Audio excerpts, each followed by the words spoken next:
This is a presentation of the Oklahoma Sports Network. Any other use of this telecast or any pictures, descriptions, or accounts of the game without the Oklahoma Sports Network's consent is prohibited. It may not be reproduced or retransmitted in any form, and the accounts and descriptions of this game may not be used without express written consent.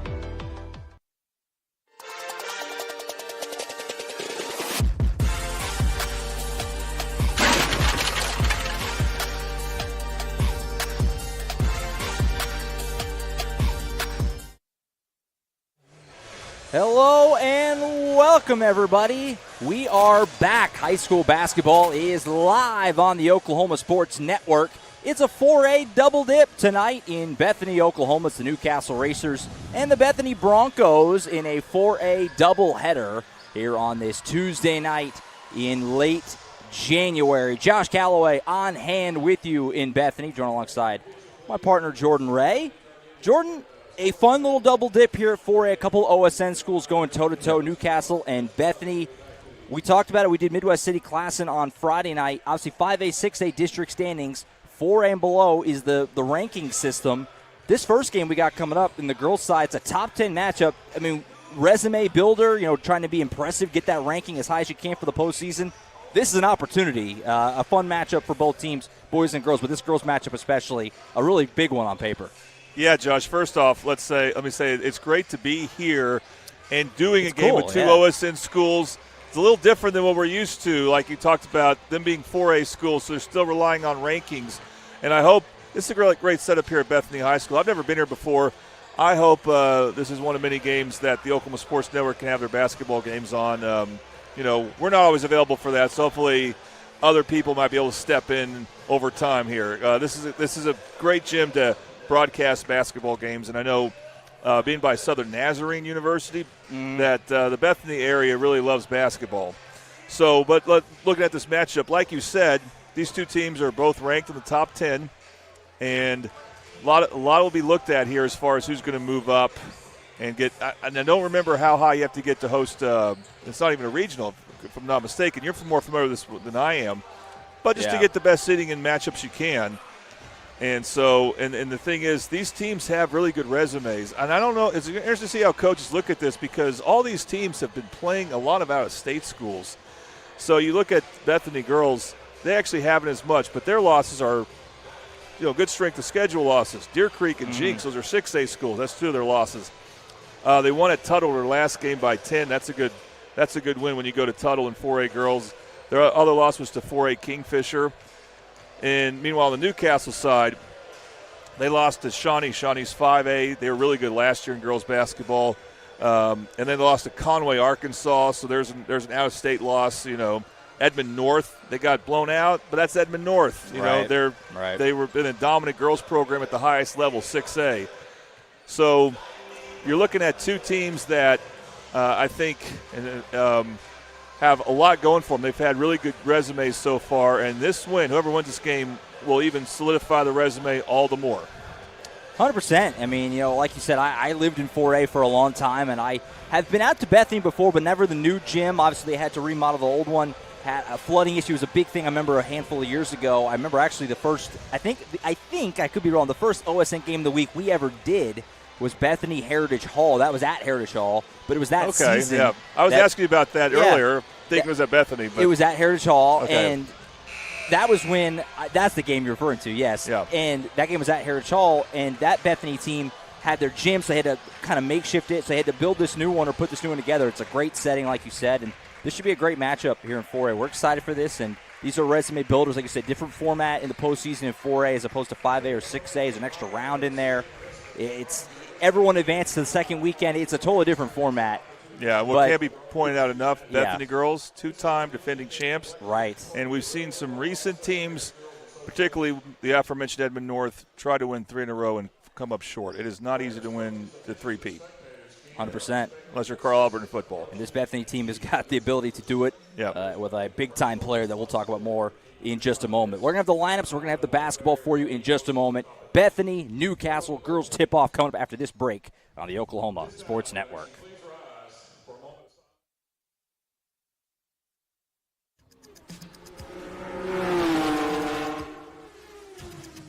It's no secret that life is busy and you have a million things on your to-do list. Here at Community Bank of Oklahoma, we've made banking simple again.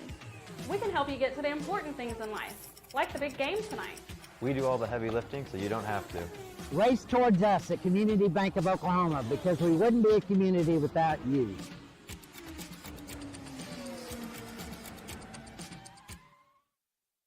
College is more than just going to class. College is a journey. It's meeting new people and making new friendships that will last a lifetime. It's learning from professors who care about you and your success. And finding out it can be really fun and rewarding. It's discovering that thing you want to do for the rest of your life. Cameron University is all about helping you grow and succeed. Because your success is our success.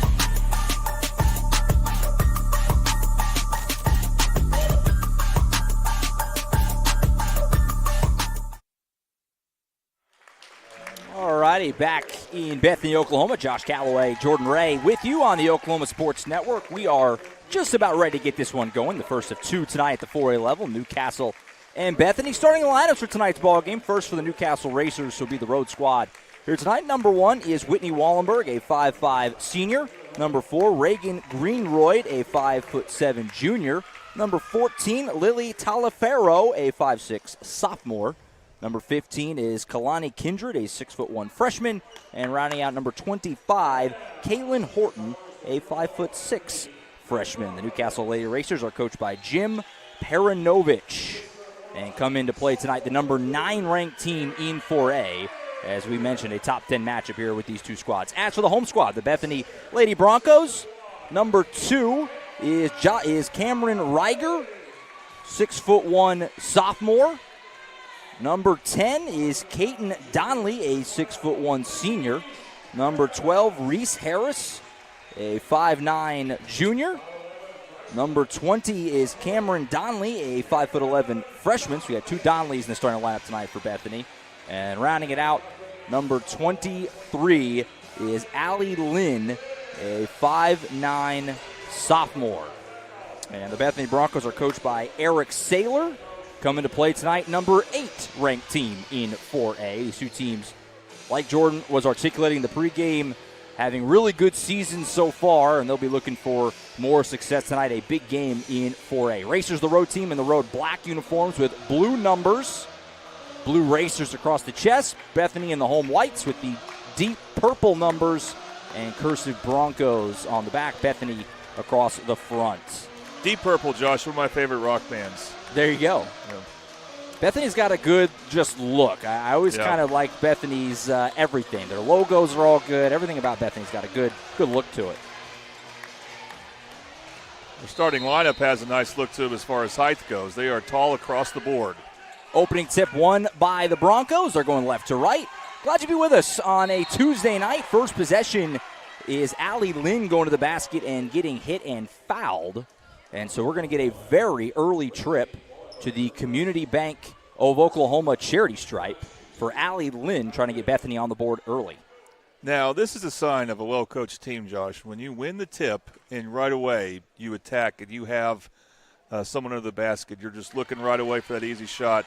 And a lot of coaches will do this. They will have plays they run out of a tip. And that's a sign that you have a well-organized team. And obviously a good free throw shooting team by the first appearance. And first two go down for Allie Lynn, so a good start for the home squad. They lead at 2-0. Broncos come into play tonight 9-3, Racers at 11-4. So two teams have done a lot of winning to this point in the season. It's getting to be that time as we get in the late part of January. There's Greenroyd with the ball for the Racers. Gives it up far side, pulled in on the wing there by Horton. A little give and go Here driving is the freshman. Tough to the rack and not able to finish it was Kindred. An empty possession for the Racers to get going. Turnaround shot here on the other side for the Broncos. That's Reese Harris gets it to go. Well, they pushed the ball, Bethany, really well as a team. They pushed the ball with the pass. That's how you want to do it. They play good team, full court offense there. So Racers in an early 4-0 hole, just a little less than a minute in. Talafiero with it going down the lane, lost the handle. That's Lynn poking it free. And so a turnover force here by the Broncos. We're off to a nice start on their home floor.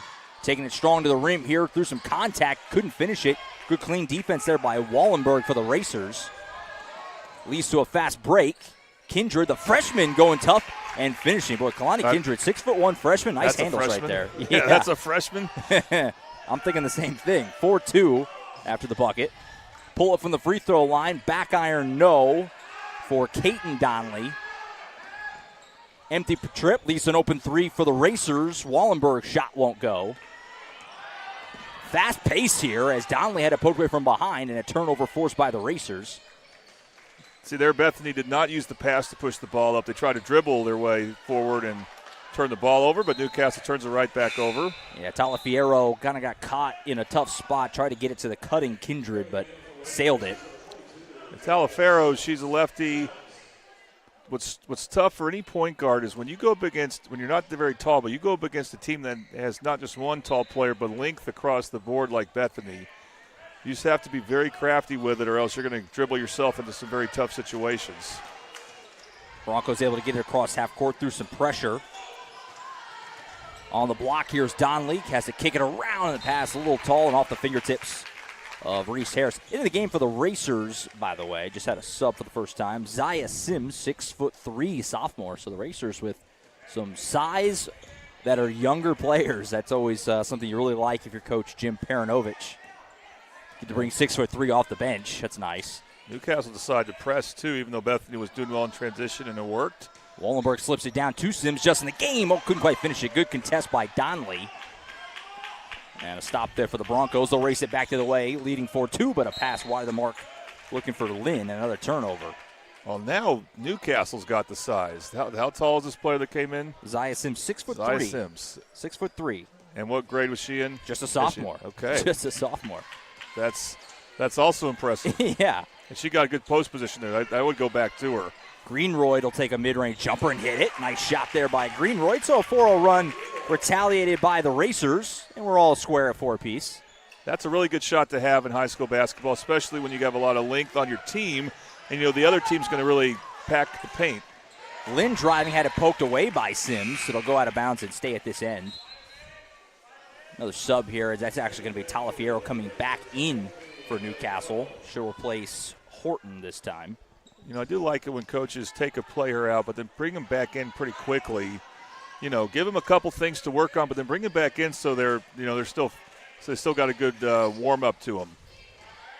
Long two nice for Caton Donnelly from behind the free throw line, knocks it down. That's if you can make that shot, you can make quite a living in basketball. That was a tough shot. Here's Wallenberg from the elbow, thought about it, but instead will try to get it to Kindred. Poked away for a moment, but she's able to save it. Now Greenroyd has it. Right side Kindred again. Step back three ball for the freshman. Oh, gets the friendly roll. Clackham's, and the Racers have got their first lead. Boy, that freshman, and she can do it all. Oh, yeah. You can see it. Mid-range two, left it short. There did Reese Harris.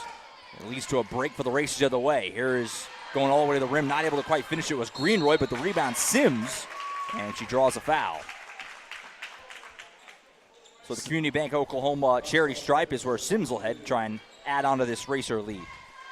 Well, Bethany got a couple of early transition looks and has not been able to do much on offense as Newcastle's kind of adjusted to how well they push the ball up the court. Newcastle, on the other hand, I think they've run really good half-court sets. They're looking to go inside because they're not as tall at the guard or wing positions, but inside they definitely have some nice advantages there with Sims making that first free throw. A lot of bench substitutions here for Bethany as they're going to go number 5, McKenna Calderon, into the game. She's a junior. Also, number 11, Madison McNutt, a junior as well. One more player coming in. I can't quite catch the number. I'll get that in a moment. Second one left short this time. So split the trip for Sims. The lead will hold at 2 for the moment. The other substitution was Lauren Kuntz, by the way, number 25. She's a senior. Mid-range jumper here is left off the front of the rim by Calderon and knocked it out of bounds. Worth mentioning that no Keziah Lofton, it would seem, tonight for the Bethany Broncos. Keziah Lofton, of course, committed to the University of Oklahoma, big-time player, big part of the back-to-back championships for the Broncos the last 2 years. Another player on those Broncos team, Zaya Van, getting minutes for the OU women's team right now as a freshman off the bench. That kind of shows you where this program has been the last couple of years, the class of 4A girls basketball. Turnaround shot here, almost banked it home, but it rolls off and pulled in by Sims. I think she just took too long to look at the basket when she shot that. Kindred will fire this three, Clackham's. I'll tell you what, we're talking about University of Oklahoma players. Yeah, that's what I was about to say. Same wavelength. That might be the next OU Jenny Bronchek might want to get down here. What a start for the freshman Kalani Kindred as she is lighting it up early. Is it 7 she has? It's 8. 8 early points for the Racers. 8 of their team's 11, and they've got an early lead. Want to make sure we thank our presenting sponsor of tonight's ball game, Focus Federal Credit Union, for more than 65 years. Focus Federal Credit Union has continued to deliver innovative products and services to our membership about all things financial by anticipating needs and delivering exceptional member service. Stop by, experience the difference with our Tri-City branch at 1097 Northwest 32nd Street in Newcastle. Member NCUA. By the way, Josh, this McNutt player for Bethany, I know both her parents, especially her dad, who's an official, or was an official at the college level, Brian, and both her parents played at Southern Nazarene. There you go. Right down the road from here, of course. So we have a whistle and a foul. Jordan mentioned that earlier. Of course, the football program out here in Bethany plays their home games at Southern Nazarene. Was one of my favorite road trips doing Racer football. Unfortunately, not in the same class anymore, so that's no longer on the schedule.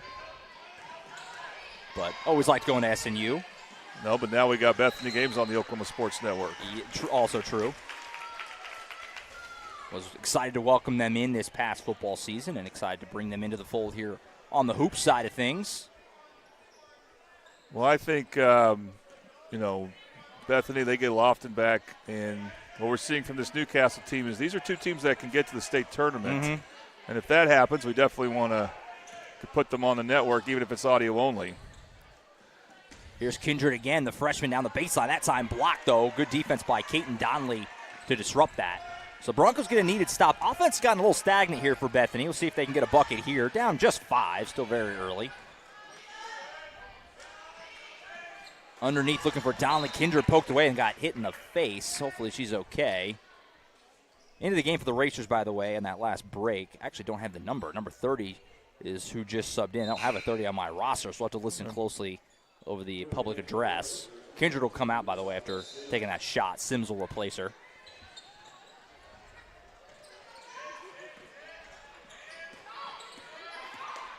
This is McNutt with the basketball for the Broncos. Right side to Calderon. Bounce pass, trying to get it back.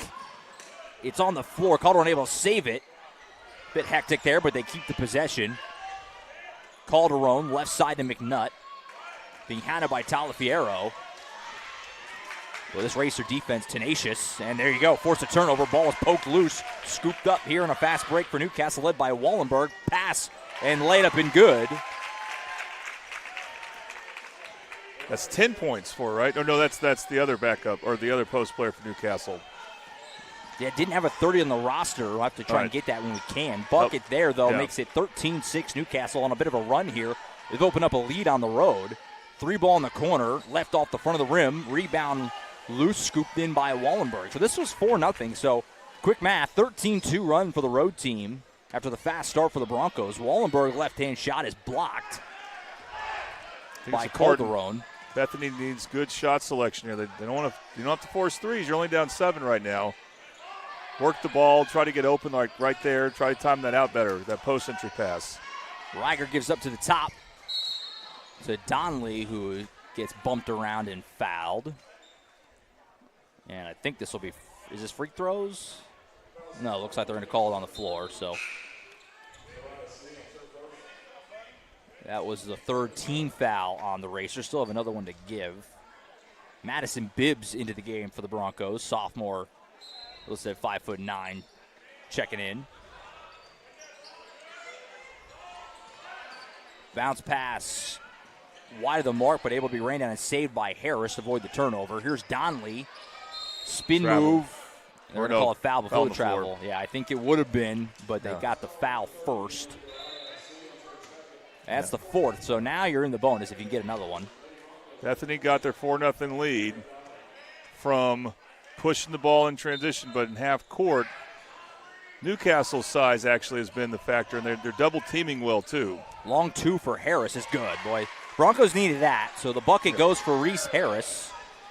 Got a couple long twos. Makes it 13-8. Good ball movement here underneath. Shot is blocked, though, by Reiger. Well done in the lane there. Kindred back in the game for the Racers, by the way, after taking that shot to the face earlier. Good ball movement for the Broncos. This is Cameron Donnelly to Harris on the right wing. Final minute of the opening quarter. Pass underneath is poked away and stolen. We're going to get a tie-up in the arrow. Bethany's waiting too long to throw it into the post. Your post player will only be open for so long before the defense adjusts. So you have to see when they're open. The moment they are about to get open, that's when you want to deliver that pass. They missed that a couple of times, and that's part of the problem they're having in their half-court offense at the moment. I'm assuming that 30 is Zariah Sims, because 6'1" is what she's listed as, and she looks like one of the taller players on the floor. But we'll try and get that clarified at halftime, hopefully. Yeah, some halftime homework for us. Yes. 3 ball in the corner. Back iron, no. Rebound, though, Kindred, and she's got the putback, yes. Boy, such a nice-looking player here. Yeah. She has a bright future. The way she moves her feet, and she's scored in a variety of ways. Now a turnover forced by Talafiero. Whoa. Nice move at the rim and finish. Well, it's been a dynamite first quarter for Newcastle. 17 points is a big quarter in high school basketball, and the Racers have come out guns blazing, and now another turnover. This is Sims, start the break, all the way to the rim. Layup won't roll home. Rebound, stick back, that won't quite go. And the Broncos just survived that flurry there at the end to mercifully get to the end of the first quarter, what was a dynamite first 8 minutes for Newcastle, and they've got a nice cushion early, but still a long way to go. 17-8 Newcastle after one. You're watching high school basketball on the Oklahoma Sports Network.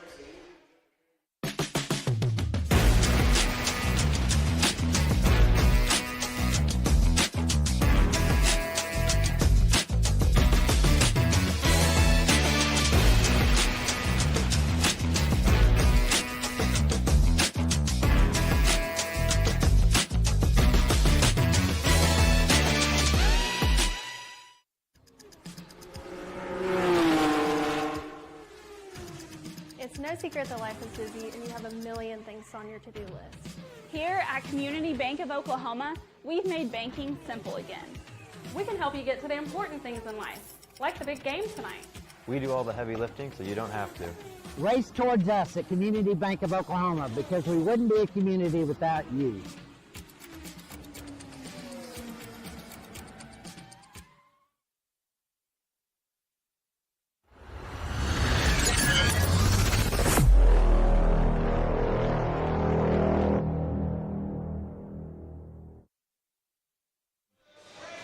All right, back in Bethany, Josh Calloway, Jordan Ray on the Oklahoma Sports Network. Fast start for the road team here. Newcastle leading Bethany 17-8 as we start the second quarter. Broncos with the basketball first. And Kindred immediately forces a tie-up. Jordan, you have an update on Keziah Lofton, by the way. Yeah, she's out with an injury and might miss the season. I won't say definitively she will, but hopefully that last part will not be the case. Which is too bad, obviously. Lofton is a tremendous player. We play at the University of Oklahoma next year. And they may, because of that, they may err on the side of caution, too. She already has 2 state titles. Right. Like we said last year, her and Zaya Van, that duo, Zaya Van getting minutes now off the bench for the team currently. As Talafiero gives up left side, open 3, Clackums. Drop it down for Reagan Greenroyd. And the Racers are just playing really good basketball right now. They've got a 12-point lead. They're swinging the ball from side to side. Their press is picking up steam. Good ball movement here leads to a layup for Donnelly, and the Broncos, they need every bucket they can get right now to try and weather the storm as they get a good one there to go. Makes it back down to 10, 20-10. Wallenberg handoff to Greenroyd at the 3 a moment ago. Talafiero thought about it, gives up left side to Sims. Underneath. Now kick back out. Greenroyd again, back to back. Again, just good side-to-side rotation. They're playing with purpose. They know where their spots are, where they want to shoot. Just great execution by Newcastle. And they would be executing like this even if Lofton was playing. Now, Bethany would probably have more points, but Newcastle would still be doing their thing on offense. And it was a Racers program that obviously went through a heyday of being really, really good at the top of 4A. Went through a little bit of a down period, but great to see them back playing at a high level in the top 10 and playing really good basketball right now. And with these young players, as another turnover, they're not going anywhere. I mean, with Kindred, Sims, some of these are young players that are going to be around. Well, I hope that's the case for Newcastle. Of course, two things.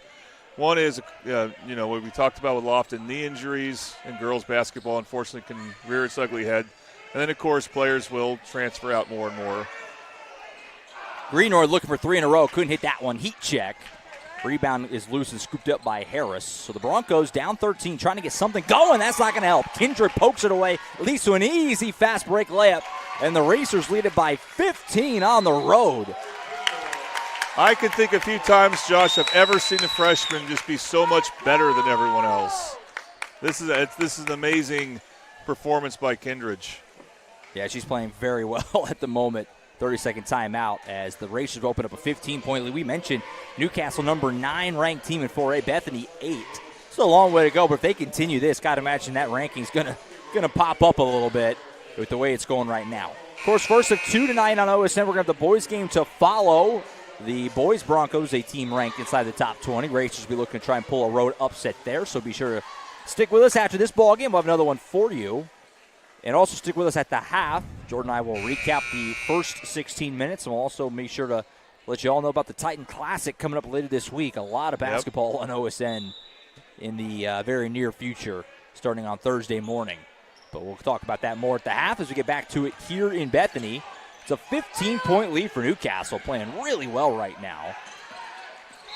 Almost another turnover. Of course, Newcastle, they have their own tournament this week, the Sweet Pea, which is a great field starting on Thursday. And I'll tell you what, based off the first 10 minutes of this game, watch for these Lady Racers. That's a really good field, but it's a good team. I wasn't sure how they would do against another OSN school, Altus. I think that's their first-round opponent. I'm liking it now. Even though I like Altus girls, they also have a good player who's hurt. Yeah.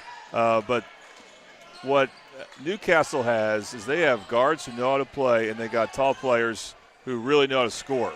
Great combination. Reiger couldn't get it to go. Got her own miss, but then it was blocked out of bounds. It'll stay at this end. Racers just really physical and tough on the defensive end. Nothing really coming easy for the Broncos right now.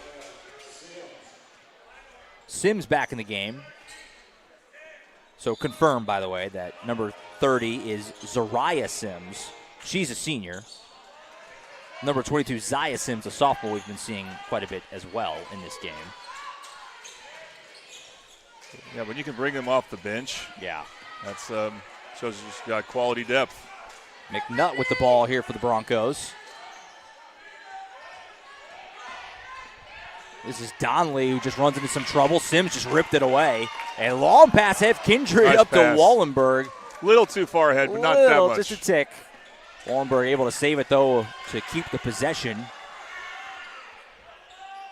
Here's Sims putting it on the baseline, driving, turnaround shot.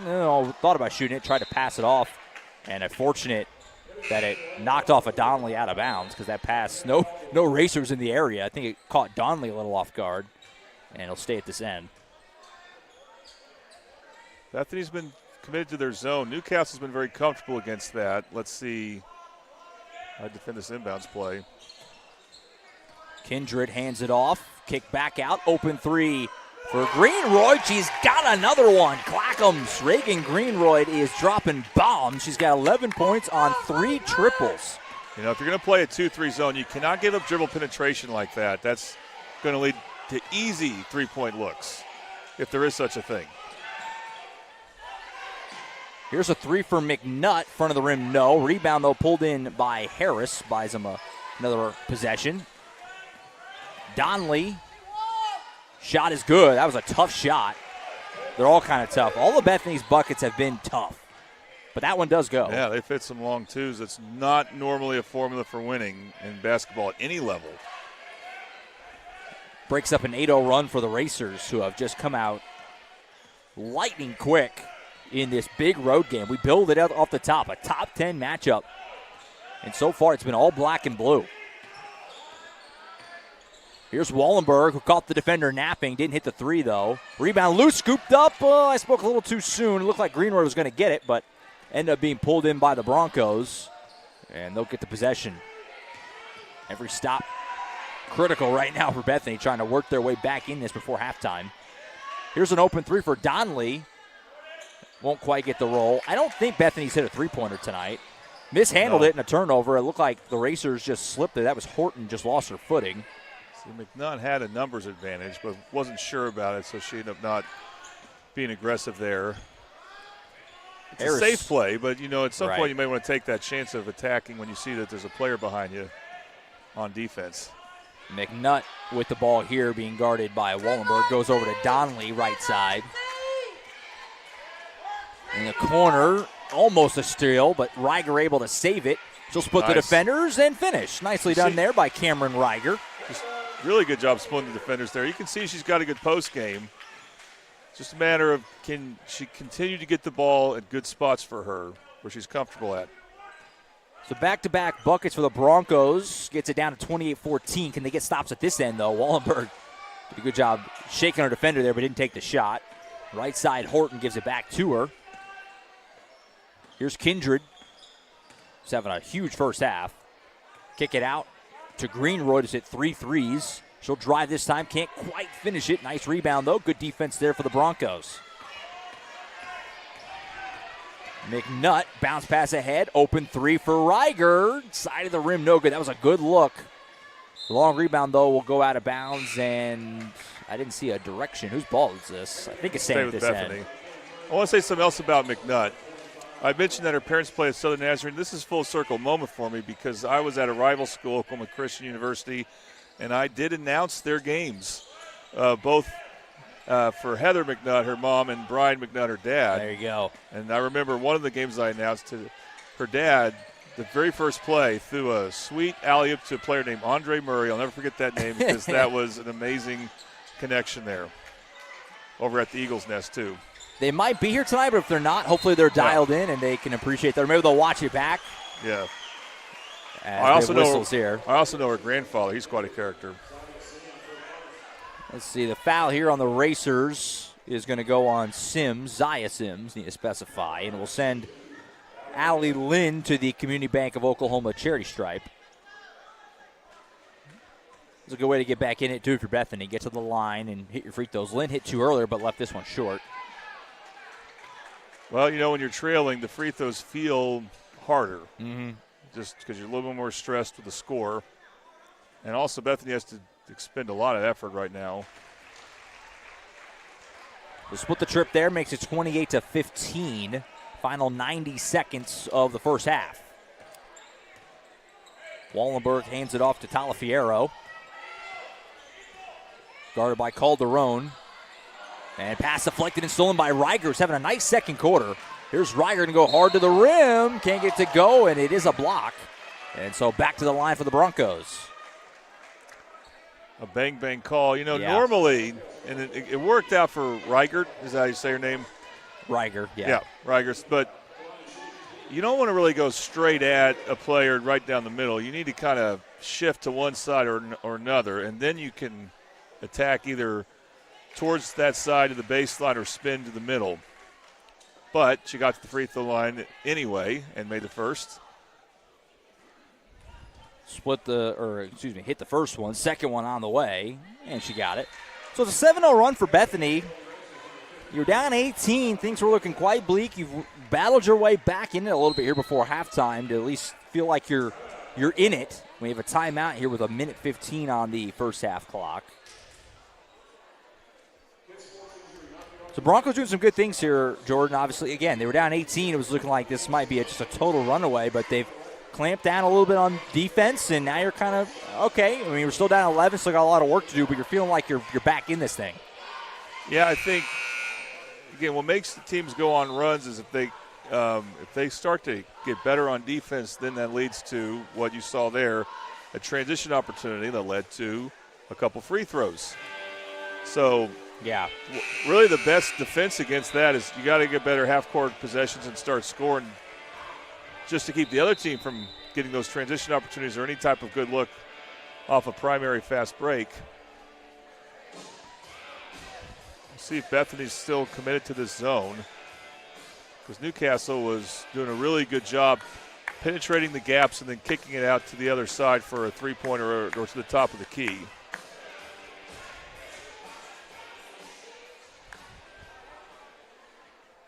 We'll see if at some point this game Bethany looks to go full court, but not right now. And they're in some type of full court press. Wallenberg will bring it up for Newcastle. Give it up here. This is into the game. Jaliana Salas, just a freshman, number 3, into the game for the first time. And Bethany's now going man, it looks like. There's Salas with it. Right side to Talafiero. Left-hand pass underneath to Kindred. Kindred back out to her. Puts on the floor. Spin move. Try to kick it out, deflected, end up in the hands of Greenroy to get it over to Salas for the 3. Didn't hit. Kindred, though, the rebound. Second chance for Newcastle. How did she get that rebound? Greenroy mid-range jumper, no. There's another rebound, and stick back is good. Again, she's like the only grown woman out there sometimes. And Bethany's got plenty of size and skill. But that first offensive rebound was impressive, and then she got another one for an easy 2. Kindred with 14 first half points. Just dominating out there. Broncos down 13, have 15 seconds here to work with. Oh, miscommunication as Lynn threw it to nobody. It's scooped up by Talafiero, and she's fouled. Also really have to commend Talafiero. She's really good at getting into the paint, and even whether it's in transition or in half-court setting, and kind of, not going straight at the defender, but going from one side to the other, and a lot of times finding an open teammate out of that, or in this case, getting to the foul line, even though she misses the first. First one off the mark, like you said. Second one on the way. 13-point lead as it stands. 10.6 seconds left to go in the half. So Broncos will have time to try and get the ball up and get one more shot off before the halftime break. And Taliaferro, of course, is a lefty, and those players are also a challenge to guard at first. Split the trip for Taliaferro. 14-point lead as it stands. Wallenberg will come out for Newcastle, replaced by Horton for this final defensive possession, it would seem. Ooh, dangerous pass. You kind of saw that coming right away. Salas picked it off. Racers now will have an opportunity. Greenroy, this is a bad pass. Calderon scoops it for the Broncos. They've got a couple seconds. Here's McNutt to the rim. This will count, and she's fouled right before the buzzer. And so McNutt's going to get free throws here. I don't know how much time they're going to put back on. Won't be much. No, you know what? When you get to the last 5 seconds, you got to be careful with that basketball. That's why you want to hold for the last shot, so you avoid these situations. But in holding for the last shot, you also have to make sure you're passing the ball well. They're going to say this was at the buzzer. And credit to McNutt, even though she missed the free throw. She's right-handed. She attacked really hard to her left because she had time to do nothing else. And that's what the side she was on, and that's how she was able to draw that foul. It's because she went left-handed there. Better mom taught her that. It's a split trip there. Makes it 31-18. Like you said, they didn't put any time back on. Probably wouldn't have really mattered much. And that's the end of the first half. So an entertaining first half. Racers came out red hot. But Bethany did a good job kind of weathering the storm, battled their way back in a little bit. Still got a lot of work to do, but they're certainly still in this thing. Down 31-18 at the break. All right, we'll step aside here for a few moments. Jordan and I will come back. We'll wrap up the first half and look ahead to the Titan Classic coming up on Thursday. Stick with us. Halftime report up next here on the Oklahoma Sports Network. College is more than just going to class. College is a journey. It's meeting new people and making new friendships that will last a lifetime. It's learning from professors who care about you and your success. And finding out it can be really fun and rewarding. It's discovering that thing you want to do for the rest of your life. Cameron University is all about helping you grow and succeed. Because your success is our success.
It's no secret that life is busy and you have a million things on your to-do list. Here at Community Bank of Oklahoma, we've made banking simple again. We can help you get to the important things in life, like the big game tonight. We do all the heavy lifting, so you don't have to. Race towards us at Community Bank of Oklahoma because we wouldn't be a community without you.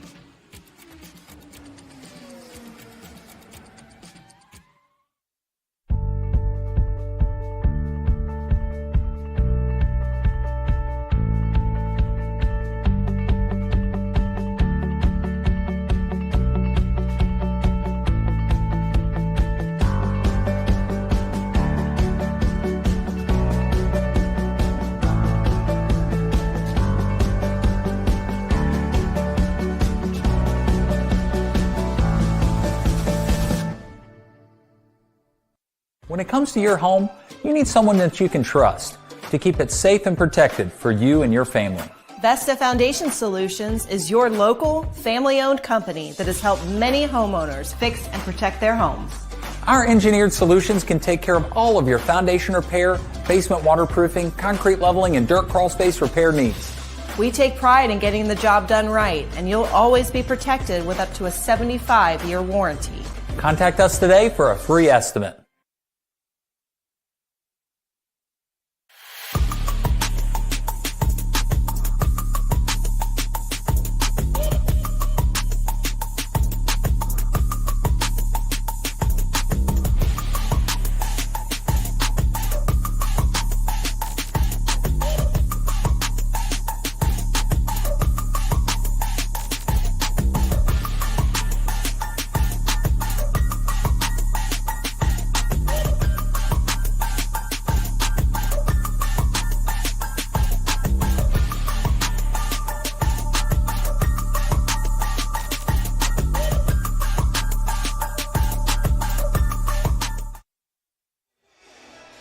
Welcome back to Bethany, Oklahoma. Josh Calloway with you at halftime of our first game on the Oklahoma Sports Network.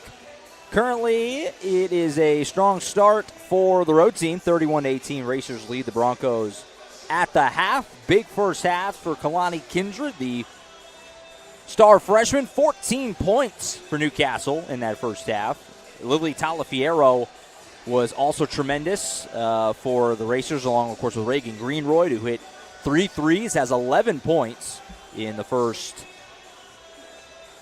16 minutes of this ballgame. So a great start for her as well, as Newcastle holds a 31-18 lead at the break over the Bethany Broncos.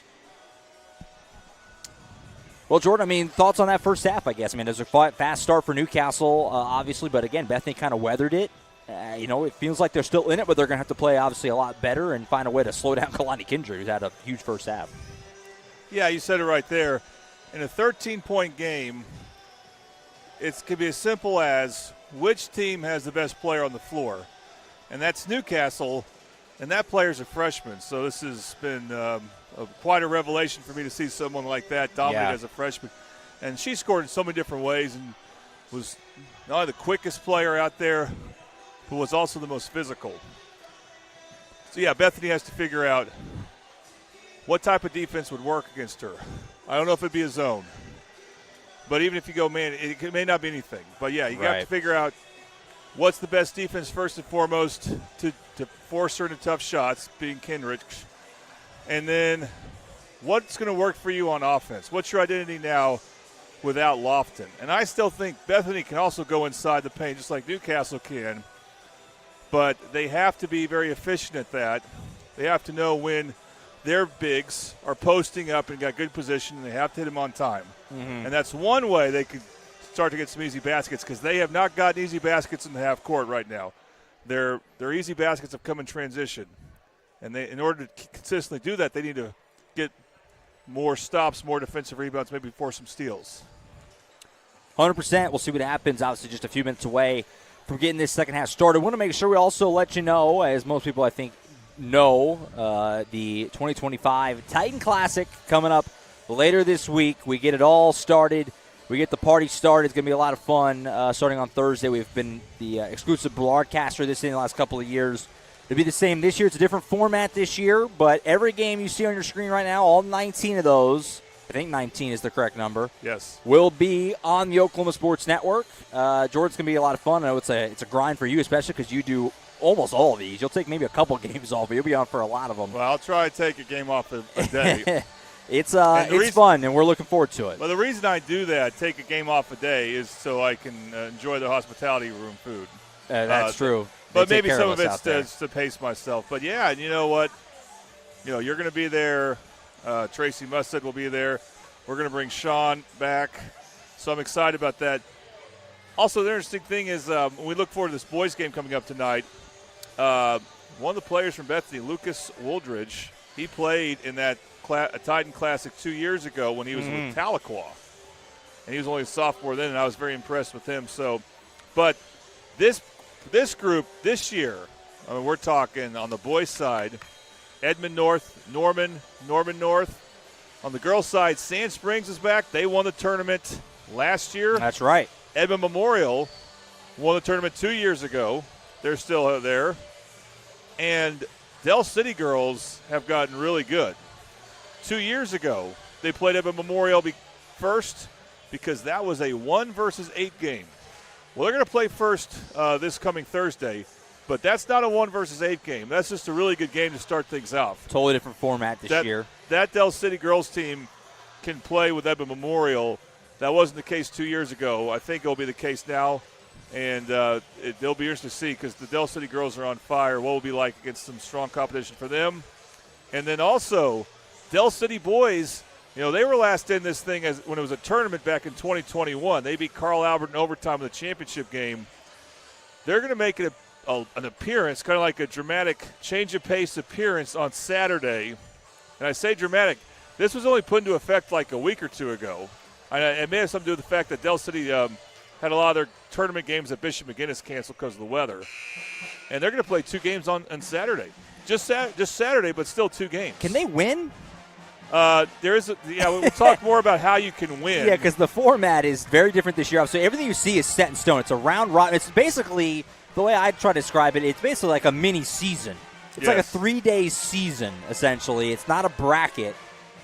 If they go 2-0, other teams, you know, we'll see who goes. If anyone on the boys' side goes 3-0, and you know, but I mean, they're going to still play quality teams, especially the last game, Edmond North. Del City. That's how we close things out. Yeah, that's a big boy game. Yeah, yes. That's a big boy basketball game.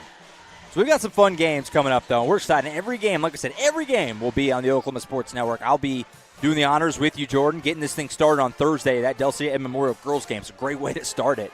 And we're fired up, though. It's going to be a fun few days, as it always is, at the Titan Classic. So hopefully everyone can tune in and hang out with us for a lot of basketball over the course of Thursday through Saturday. And we'll talk about this a little bit more at halftime of the boys' game later, maybe getting a little more of the format, because it's a little different, but it's not too hard to follow. The fact we have all these games scheduled ahead of time for Friday and Saturday, we know what games are going to be played or who's going to play when. that's what makes it different. Now back to this game. I was wondering, does Bethany have a band? And we found out the answer is yes. They're just hidden in the corner that I couldn't see them.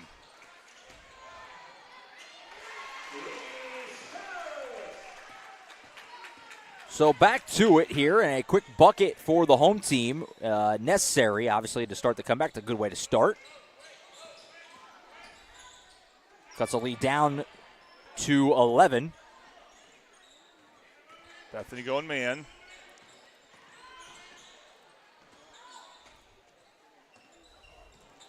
So that's a good job. They did a good job defending there against the freshmen, and they get a miss. And a turnover here leads to a fast break for the Broncos. Donnelly will lay it home. And a fast start for Bethany. So 4 quick points, and that's exactly what the doctor ordered. And a quick timeout here for Newcastle. Try and settle things down, as the lead that was once 18 has now been whittled down to 9. I don't know what they're talking about exactly, talking about Newcastle, but that's not good transition defense. You need to have a player that's, you call him a safety player, when a shot goes up, or you've got someone attacking the paint, you've got to be ready to sprint back. And no one leaked back for Newcastle, and that led to an easy layup for Bethany.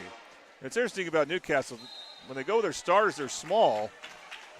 They got the Sims sisters, I guess you could call them, coming off the bench, and now one of them will come in right now because they want some size now to deal with this Bethany run.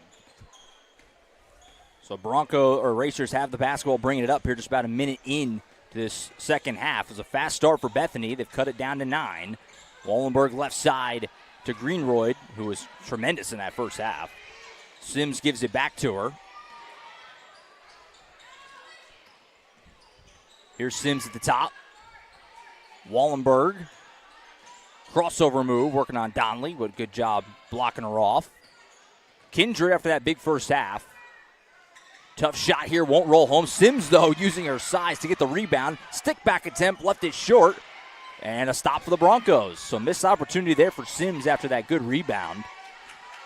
I would like to see Kindred slow it inside the post to Sims a couple times, though. And knocked around in a foul here. We'll go on the Racers. Sometimes, Josh, basketball is a simple game. You change your defense, and it can have all the impact in the world you're looking for. Bethany switching back to a man defense has been a very good move for them. Inbound to Donnelly for 3 off the front of the rim, no good. Rebound, Lynn. Knocked out of bounds, will stay down here. Kindred gets the block there. 6:15 to go in the third. Apologies for the clock. We're working that out, try to get that clock back operational. If you're Lynn, there's a couple of trees in for Newcastle. When you get that offensive rebound, you need to pump fake. If it doesn't work, throw the ball back out. Inbound to Reiger. Shot won't go, but she draws a foul. So Broncos doing good things right now, just kind of chipping away and going back to the Community Bank of Oklahoma cherry stripe. Now Reigert's a little taller and just seems better suited to try to finish around the basket. So, yeah, when she gets an offensive rebound, you want her to just go straight up and hopefully do a better job with her free throws than that. She, we'll call it an Aggie swish. Short of the rim, but at least she hit the net. Still not good.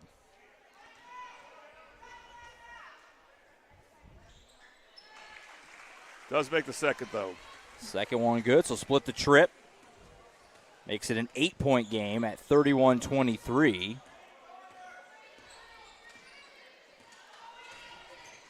Wallenberg on the elbow here, being hounded by Reiger. Hands it off. 3 ball here. Back iron no good for Horton. So Racers offense has gotten cold here, and Bethany's just chipped away and whittled it down to 8, and they have the ball again. Lynn with the basketball, needing some help here as Wallenberg guarding her close. She'll drive on her now in the corner. Reiger going across the lane. It's a lot of body contact there.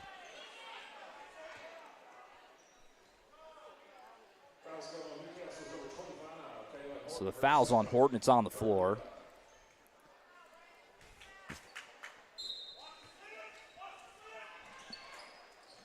Where the Newcastle coach, they watched the slip, and Newcastle did. Reiger with the ball, handed off to Harris, and she overhangs the basketball, so it's a turnover.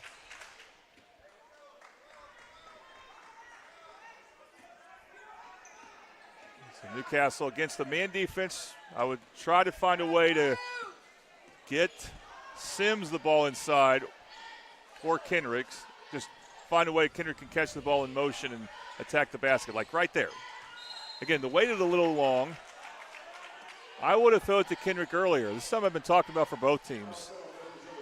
When you got someone flashing to the basket, whether it's a regular post-up or some type of curling action, whatever it is, timing is so important. Oh, nice job by Sims there to get an easy layup.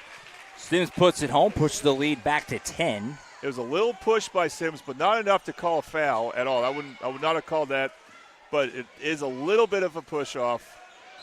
Just a good job using your body.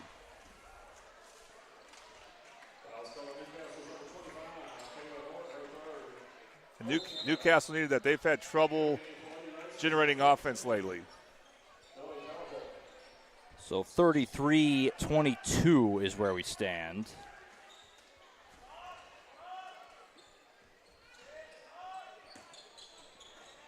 Harris with the ball for the Broncos. She'll take it across the right side. Final under 5 minutes now to play here in the third quarter. Donnelly with it, guarded by Sims. Contact and a foul. That's such a tough call. Sims was just holding her ground, and mainly the Bethany player just tripped.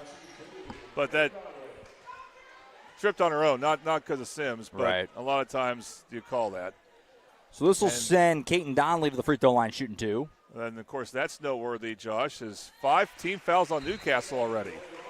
Yeah, that is very quick to get your 5 and into the bonus. We didn't see either team break into the bonus in either of the first 2 quarters. No, you're right. It's kind of amazing, Josh, that doesn't happen more often. But on the other hand, it's not that amazing when you think about it, because teams regularly will have 7 to 8 team fouls in one half. It's amazing, too, how often we do games where one half feels so different than the other. And this 3 balls less short, and that's what we have a little bit earlier. There wasn't a lot of fouls the first 2 quarters, but this quarter, 3 minutes in, and Bethany's already in the bonus. They got a missed shot there and have the ball back down 9. Here's Harris. Wallenberg tried to jump it. That was a late jump. She's lucky that it didn't lead to an easy basket. Yep. Donnelly again takes some contact. Kick it out. Open 3 for Harris. Ooh, halfway down and out. That one looked good. Kindred, though, couldn't handle the rebound, but then Sims and Reiger get tied up. Is this another foul on Newcastle? They get tied up. That was some physical play there, and it just works out against Newcastle because there was plenty of contact both ways. But Reiger is playing really hard right now, and you can tell with Lofton out, she's probably their best all-around offensive player. So Reiger will go to the line to shoot 2 to try and move Bethany a little bit closer. So the board here, we had Bethany with an extra point earlier, and the board here had him one less.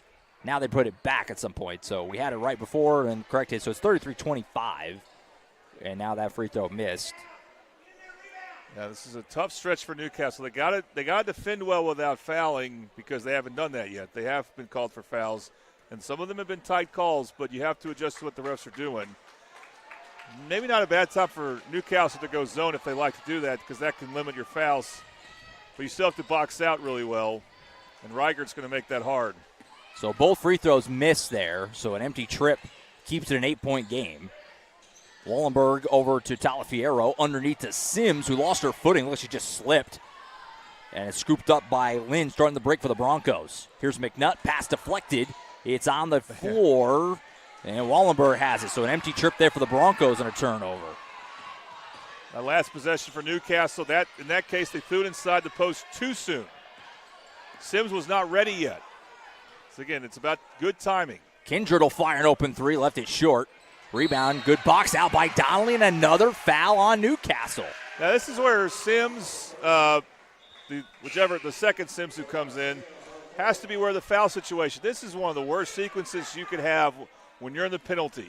You commit a loose ball foul on a rebound, and 70, 80 feet away, you send the other player, you're fouling to the free throw line.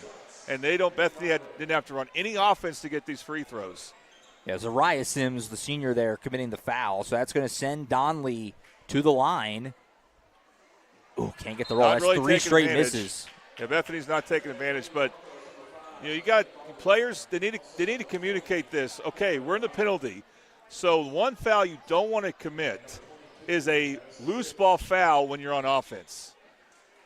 You just have to be careful about that. And Sims was well boxed out, and you got to be disciplined. You got to adjust to where the game is going. Second one is good, so a split trip there. And it's back down to 7, 33-26.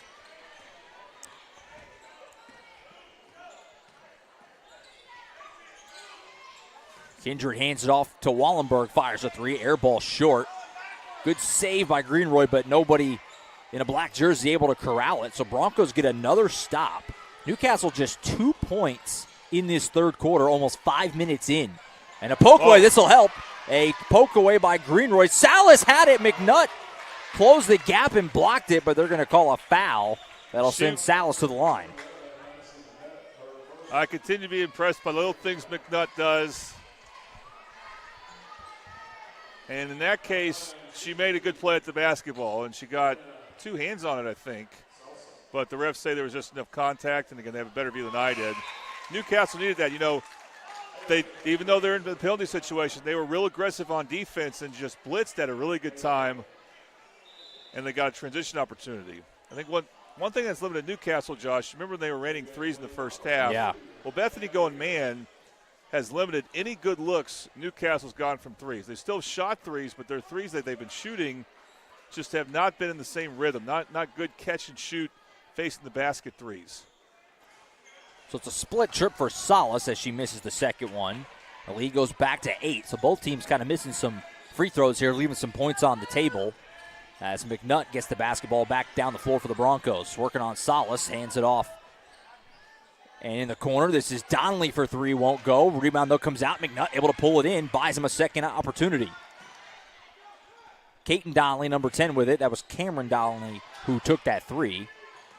They'll do a little nice action here, and they put it down. So the Donnelly to Donnelly, and the lead is down to 6. Just a bad reaction on defense for Newcastle. They didn't have to double team that. They got fooled on that cut. Greenroy passed to Kindred. She's tied up in the lane, and it's a foul on Bethany. This will be their third, so they've still got another to give. The second on McNutt. That's the second time, and it's happened 2 out of the last 3 possessions for Newcastle where McNutt, for Bethany, just tries to force a jump ball, and she gets called for it. And, in both cases, it looked questionable from up here.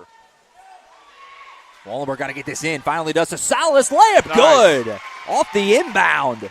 And Salas is not tall, but she finished quickly. That's what helped her. She finished quickly amongst taller players for Bethany. Really good cut. So Newcastle has scored because of baseline out-of-bounds plays. That's when they have made their 2 field goals this quarter. So Newcastle getting their offense going a little bit here. They've managed to fend off and hold the lead at 8, but this is what's hurt them is the fouling. And more free throws coming for Bethany as Salas off that great layup, a little over-aggressive there, commits the foul, and now you're going to get the Broncos head of the line, McNutt shooting 2. Again, where was that ball? That ball was in the corner, and you just got to know when you can pull it back. You want to play aggressive on defense. Newcastle has, and it's led them to some steals and some transition opportunities. And, of course, Bethany's not really making Newcastle pay from the free throw line. It's still a bad foul. You don't want to commit a foul like that. You can be aggressive without doing that. Does lead to a point for Bethany. Split the trip, back to 7. I feel like teams are just trading free throws right now as the lead back to 7. Into the final 2 minutes of this third quarter. At one point, it looked like Newcastle's going to run away. They led this thing by 18 in the second quarter, but Bethany has battled back, and they're certainly in this thing at home. Here's Kindred on the block. Oh, boy. As Donnelly wiped away that shot, but the call goes against her, and Kindred will shoot 2 here. Donnelly was not a fan of it. Josh, there's some games where you can say the refs are letting them play. This is not one of those games. I felt they kind of were in the first half, though. Yeah. That's what's weird about it. You're probably right, and that does change over a half. It happens a lot. Yeah. But another missed free throw. Both teams have been guilty of this, is leaving points on the table at the line. It's like the refs are like, we're going to keep calling fouls till you girls make your free throws. Kindred missed the first one. Second one here on the way. And by making free throws, I mean both. 2 out of 2. We've had a lot of split trips. Yeah. Kindred now up to 15 points after that free throw. But you know what? If the refs are calling it tight, you play to that on offense by, aggressively attacking the glass somehow. Just try to do that without going over the back of someone. Harris left side to Rigers. Had a great night for the Broncos. She's got the ball here, guarded by Greenroyd. Puts it on the floor, and now she'll back it out. Yeah, not really great spacing for Bethany at the moment. Oh, break there for them. Harris with it. Salas almost got the turnover. Harris, tough shot, doesn't go. Rebound. Wallenberg knocked it away, and I think she got fouled in the back, and that would be the fifth on the Broncos. So free throws coming for Newcastle on the other side. Been a lot of free throws in this third quarter. So now it happens on the other side. What I've been saying, you foul because you're not effectively aggressive. 90 feet from your basket, and now you're sending the other team to the free throw line. You just have to be aware of that on defense. We got to be aware of that on offense when you're crashing the offensive glass, because that's the one type of offensive foul. It's not really an offensive foul, but it's kind of like an offensive foul that does result in free throws. Missed free throw. Yeah, there you go. That's a costly thing too. A charge and an illegal screen call, those fouls don't result in free throws. A loose ball foul does, even though your team is on offense. And you just got to avoid those when you're in the penalty. Another split trip. That's been a theme in this third quarter. But the lead goes to 9. So Newcastle has kind of survived that Bethany run, still leading by just 9. But Broncos felt like they were really right there for a moment. And even though I've accused the refs of calling it tightly, those loose ball fouls I was talking about were really good calls. There's a call out of bounds there off of Newcastle. Yeah, Wallenberg poked it away and then tried to throw it off her leg, but I think her foot was on the baseline before she was able to do that. Final minute of the quarter. Lynn will inbound it. Gets it to Riger, who has just 5 points, but it feels like her impact has been much greater than that would indicate. Yeah, turnaround shot doesn't go there. Horton had a look at it, and then Donnelly tried to save it, but it goes out of bounds, and it'll be Racer ball. I think you're right about Riger in that it feels like she has more points because she's very aggressive and has been very aggressive with the ball. And I think she's left some points on the free throw line today.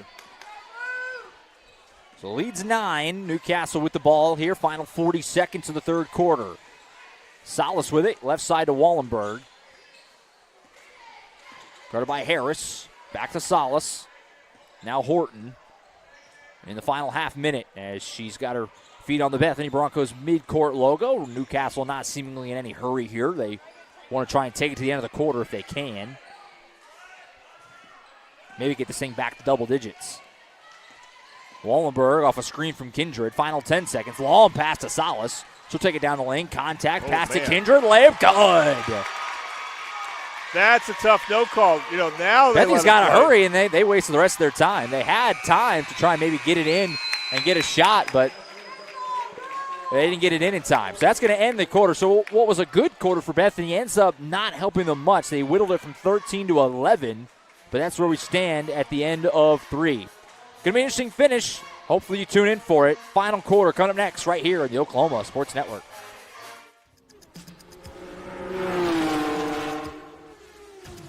It's no secret that life is busy and you have a million things on your to-do list. Here at Community Bank of Oklahoma, we've made banking simple again.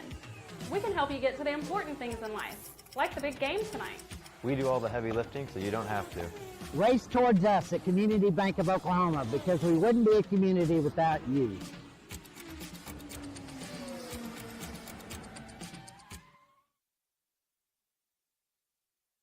College is more than just going to class. College is a journey. It's meeting new people and making new friendships that will last a lifetime. It's learning from professors who care about you and your success. And finding out it can be really fun and rewarding. It's discovering that thing you want to do for the rest of your life. Cameron University is all about helping you grow and succeed. Because your success is our success.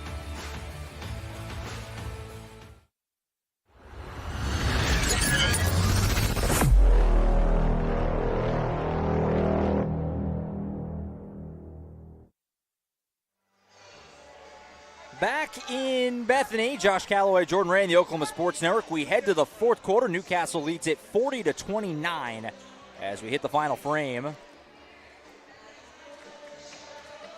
Jordan, what's Bethany got to do to try and find a way to complete this comeback? I don't know. Well, you know what? I was going to say, I saw Coach Saylor definitely want to talk to the ref who didn't call that charge. We'll see if he can talk the refs to getting some calls going his way. I thought that was a charge and a break for Newcastle that wasn't called. Racers start with it in the final quarter. Wallenberg has it. Swing out to Kindred. Kindred puts it on the floor. Going to go tough to the rim. Left hand finish. It's like that 2 points she got at the end of the third quarter kind of gave her some more energy, and there she makes a good drive. And it's a game of runs. Now Newcastle's back on a run. 19 for Kindred. 3-ball for Donnelly Clackams. That was big. Yeah, I have to believe Bethany's got some shooters, but we haven't really seen it yet. I think that was their first, Josh. I think as well, yeah. Well, that's one thing they need to do. The other thing they might start doing is full court pressing. They haven't done that yet, not this half anyway. Yeah, try to force some turnovers, buy some extra possessions. As we go down to final 7 minutes, Riker going to commit a foul here. Obviously, fouls reset each quarter.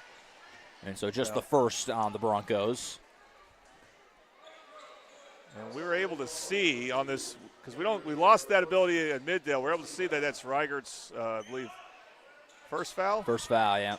So not a bad foul there because it's early in the quarter.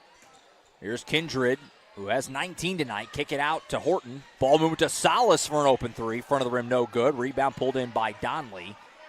So the Broncos get a stop. McNutt almost traveled there. I think they got away with one there. Over to Lynn. Mishandled but saved it on the sideline. Lynn will drive the baseline. Blocked by Kindred. She just gobbled that shot up.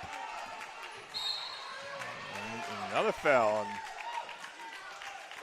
That's going to be 2 now on Riker and 2 on the Broncos in this fourth quarter.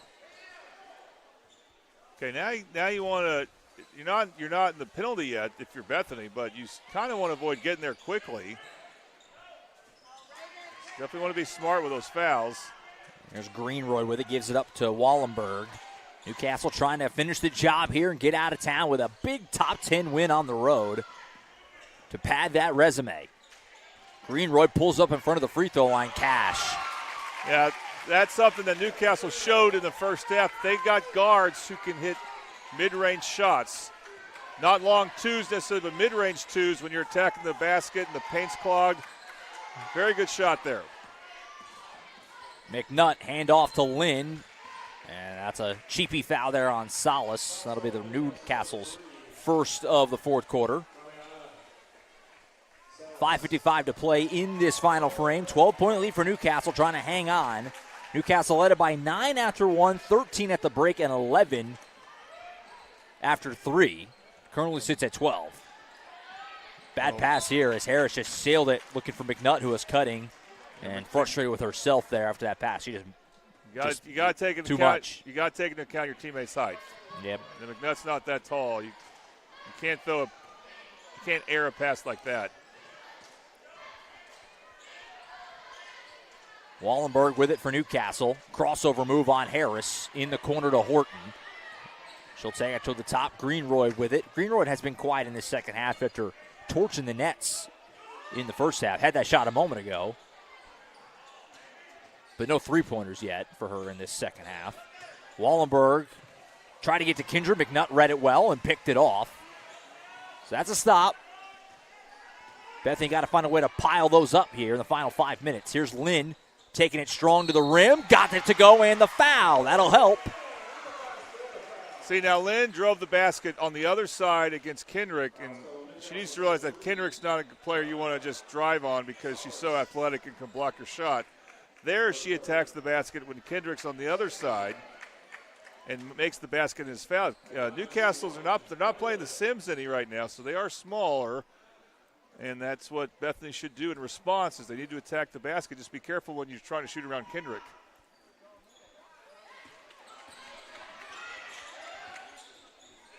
So missed the free throw, holds it at 10. A lot of missed free throws for Bethany. That's going to haunt them if they can't come back. And a scoop layup there is good for Tala Fierro. That was nice. She's just a crafty player. I really like watching her play. She's very creative when she gets in the paint like that. Lynn with it on the wing here, trying to back down Wallenberg. Lost the handle for a moment, got it back. Kick out Donnelly, who pump fakes. She'll take a right-hand running floater. That's a charge. It's got to frustrate Coach Saylor that now they call a charge on Bethany, but they didn't call a foul on or that type of charge. It was a different type of play in the end of the third quarter, but good effort there for Newcastle to draw that charge. And Broncos want to take a timeout with 4:32 to go. If Bethany's going to try and find a way to mount this comeback, they got to make their move now. 12-point lead, full timeout. We'll take it too. You're watching high school basketball on the Oklahoma Sports Network.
Welcome back to Bethany. Josh Calloway, Jordan Ray, and the Oklahoma Sports Network. Glad to be with us on a Tuesday night in late January. Newcastle leading Bethany 46-34, the first of two. Well, the boys' game to follow here from Bethany, but still some work to be done here as Racers trying to finish off what will be a great road win. That's not going to help, though. A turnover as Talafiero got stripped. It went off her leg and out of bounds. It'll go back over to the Broncos with 4:19 to go. Good job of using your hands there. Reaching in and not fouling. Not easier said than done. Harris, tough drive to the rim and finish. But Harris was the one who forced the turnover there, so she's had a good sequence. Definitely a nice sequence for her. Cuts it down to 10 as we hit the midway point of the fourth quarter. This top 10 matchup in 4A girls basketball. Number 9 Newcastle, number 8 Bethany. Solace skip over to Kindred, who can't finish, but she's bumped and fouled. And Kalani Kindred, the freshman, go to the line with a chance to get up to 20 points. She can hit one of these. How did Salas see her? It's a great pass. That's just a really good job staying composed when you're driving into the teeth of the defense in traffic and you're able to find Kendrick somehow. You get the ball to her, and look at that. It leads to a point, maybe more. So Kalani Kindred, the freshman, now has eclipsed the 20-point mark with that free throw. It's been just tremendous. Obviously, it was dominant in the first half. Been a little more quiet in the second half, but still had some nice moments. Well, we don't have an official player of the game sponsor, but she would get we know who would get it. Yeah, she's been tremendous in this game. It's a 12-point lead now with 3:37 to go. Newcastle's just kind of fended Bethany off. The Broncos have played better in this second half, but Newcastle also has played better. They just haven't really let them close that gap. Long pass to Reiger. Open look at a three. You need these. Not going to go. It's a really good cross-court pass. Very good. Kindred the rebound. This will start the break for Newcastle. Feeds it off to Greenroyd. Open look at a three. Clock 'ems! And that feels like maybe a dagger. You normally don't want to shoot a three up 12 under 4 minutes to go, or about 3 minutes to go now, but hey. And now she's on a roll. And she forced a turnover after her fourth three of the night. She goes fast break. Layup won't go. No whistles. It's a really nice finish attempt there, and it just wouldn't go in. Good hustle back defensively there for Madison Bibbs for the Broncos, hustling back to contest that. Here's Reiger turn on shot. She won't go, but she is fouled with 2:45 left. So free throws coming. Long uphill battle for the Broncos now with just 2:45 left. And we want to thank Community Bank for being the free throw sponsor of Newcastle. Got a lot of work in this second half. Yeah, for sure. But, as the free throw goes in, you're probably right, Josh. That last three was a dagger shot. But will Bethany still press any? Are they going to trap any? Are they going to try to force steals? Because that's probably their only chance right now. Otherwise, Newcastle can either run clock or get a really good shot, more than likely, one of the two. Second one on the way. And it's up and good, so cut it down to 13. And Bethany is not pressing. I'm not saying that's waving a white flag, but if they're not going to press right now, hard to see how they can make up a gap in this much time. Until they put a shot clock in high school hoops, one of these days, it is tough. But Newcastle not in any hurt, or not in any, I guess they are. Whatever phrase I'm looking for here. Yeah, they're not stalling. Not slowing. Yeah, not slowing down. Sims, though, does draw contact and a foul. So Zaya Sims will go to the line and shoot 2. Well, I think it's probably a good decision not to stall because you're running good offense right now. And if you could get the ball in the paint, you don't really need to stall right now, unless it gets closer and you just keep missing free throws, which is a possibility. Missed the first one, second one on the way here for Sims. Set kind of quietly a nice night as well. She got 7 points, bunch of rebounds, but missed that one. So an 0-for-2 trip there. Lead stays at 13. Here's Donnelly underneath to Reiger. Kick back out. Donnelly tried to get in the corner to Bibbs, and Sims read all the way, picked it off. Good defense there. Up to Talia Farrow. Wow. Clackums! The lefty drops a bomb. These are not what I was expecting Newcastle to do with this lead. Yeah. But when it works, it works. They weren't making threes at all this half, and they made their last couple. Final 2 minutes now. McNutt in the corner for the Broncos. And that three she'll back it out. By Newcastle, that last one, that's what they weren't having in the first or until the first half, or they had the first half that they weren't having lately. Yeah. And that is an open three that's a really good look in transition. Three doesn't go for Donnelly, but the rebound stick back is good for Bibbs with 1:34 to go. And the three-point shooting feels like it's been a major part of the difference tonight. Jordan, obviously, as Newcastle's lit it up from deep, and Bethany, you can count on 1 or 2 fingers how many threes they've hit tonight. And that's been a major, major difference in this 14-point lead for Newcastle with not a lot of time to go.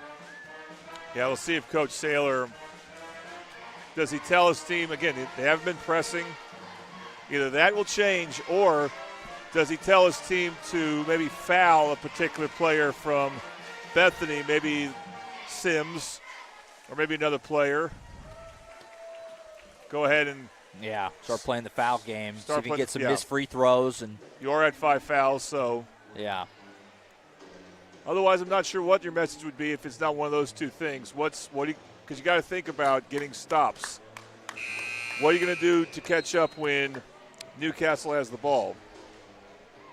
Appreciate everyone being tuned in on a Tuesday night in Bethany. We have another ball game to follow here, as we'll have the boys match up next between the Racers and the Broncos. Be about 10-ish minutes or so after this one finishes. Same stream, so stick out with us and hang out for the nightcap on the boys' side between the Racers and the Broncos. Also on the Oklahoma Sports Network, Lawton and Altus. And I thought there was one more. There was another one. I want to say it was Elgin ball game, if I remember correctly. I think you're right. It says on Elgin my app, El Reno. It says on my app that Elgin's at El Reno. I think it's the other way around. Since it's at Elgin, it would be, yes, we would have it on the Oklahoma Sports Network. El Reno, the best 5A girls and boys team, along with Carl Albert. Defending champs, side. right? Yeah. Girls in 5A. Girls, yeah. Girls have a long winning streak. Haven't lost since 2023. Tell you what, Kindred's, I think, safely that player of the game, but Greenroyd has been tremendous as well. 18 points for her after that layup. This ball knocked out of bounds. It'll be last touch by Reiger, and with a 16-point lead and 1:01 to go, just pretty much academic at this point for the Racers. They're going to get a big-time road win over a top 10 team. They were really impressive tonight. Now, Josh, do you remember what it's called, the first round of the playoffs for 4A and 3A? It's been a while. I want to say districts, but it's been a while. Districts, then regionals. I don't know how. Areas mixed in there somewhere, too. I think areas right before state, even for 4A and 3A. And districts, if I remember correctly, it's been a while since we've had it because we haven't had we obviously do a lot of 5A postseason, but districts is one game. and it just sets you up for your regional. Everyone moves on. It's just literally, it just kind of, your path forward the next weekend is drastically different if you win your district game as opposed to lose it. And I don't know how high up the rankings you have to finish to host districts. That would be my next question. That's a very good question. But I wonder if Newcastle will get there. They should. Yeah. I would think they should be in good shape. So Newcastle's going to dribble it out. Racers a big-time road win. They'll go to 12-4 on the year. Bethany will fall to 9-4. As for what's next for these two teams, Bethany, next up, will head to the Purcell tournament starting on Thursday. And Newcastle will obviously have their home tournament, the Sweet Pea, starting on Thursday. And they'll take on Altus, which is obviously another OSN program. That'll be on Thursday night. It'll be a fun matchup on Thursday as they start their home tournament at the Sweet Pea Invitational. Racers win at 56-40. Tremendous performances in particular by Kalani Kindred and Lily Talia Farrow. And the Racers get a big road win. We talk about it, Jordan, obviously, resume builder. I mean, you go beat the two-time defending state champs in their house by 16 on the road. I would think that would weigh pretty heavily with the other coaches who vote on the rankings, and probably see Newcastle obviously still got the Sweet Pea this week, but got a chance to take a little bit of a jump, I would think, next Monday when the new rankings come out. Yeah, I like their chances to do that. Maybe a few spots. And, of course, you do take – I wonder how much the coaches take into account that Bethany is without their best player. But if it's going to be like that for the postseason, that will have, obviously an effect on Bethany. You probably don't see them as high. So, right. But Newcastle looked the part of a team because of their guard play was good, and they got quality size. They got tall players who can play as well. They look like a very complete team, and a team that can definitely be a factor deep into the playoffs potentially. So an entertaining first game. We hope for more of the same in the nightcap. We'll step aside and be back with you in just a few moments as Jordan and I will set the stage for the second half of our double dip as the boys take the floor. Bethany's out there now. Newcastle taking the floor as we speak, so they'll get warmed up, and we'll get you ready for the second half of our doubleheader. You're watching high school basketball on the Oklahoma Sports Network.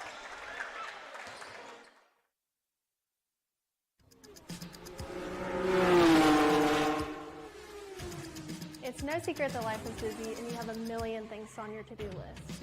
Here at Community Bank of Oklahoma, we've made banking simple again. We can help you get to the important things in life, like the big game tonight. We do all the heavy lifting, so you don't have to. Race towards us at Community Bank of Oklahoma, because we wouldn't be a community without you.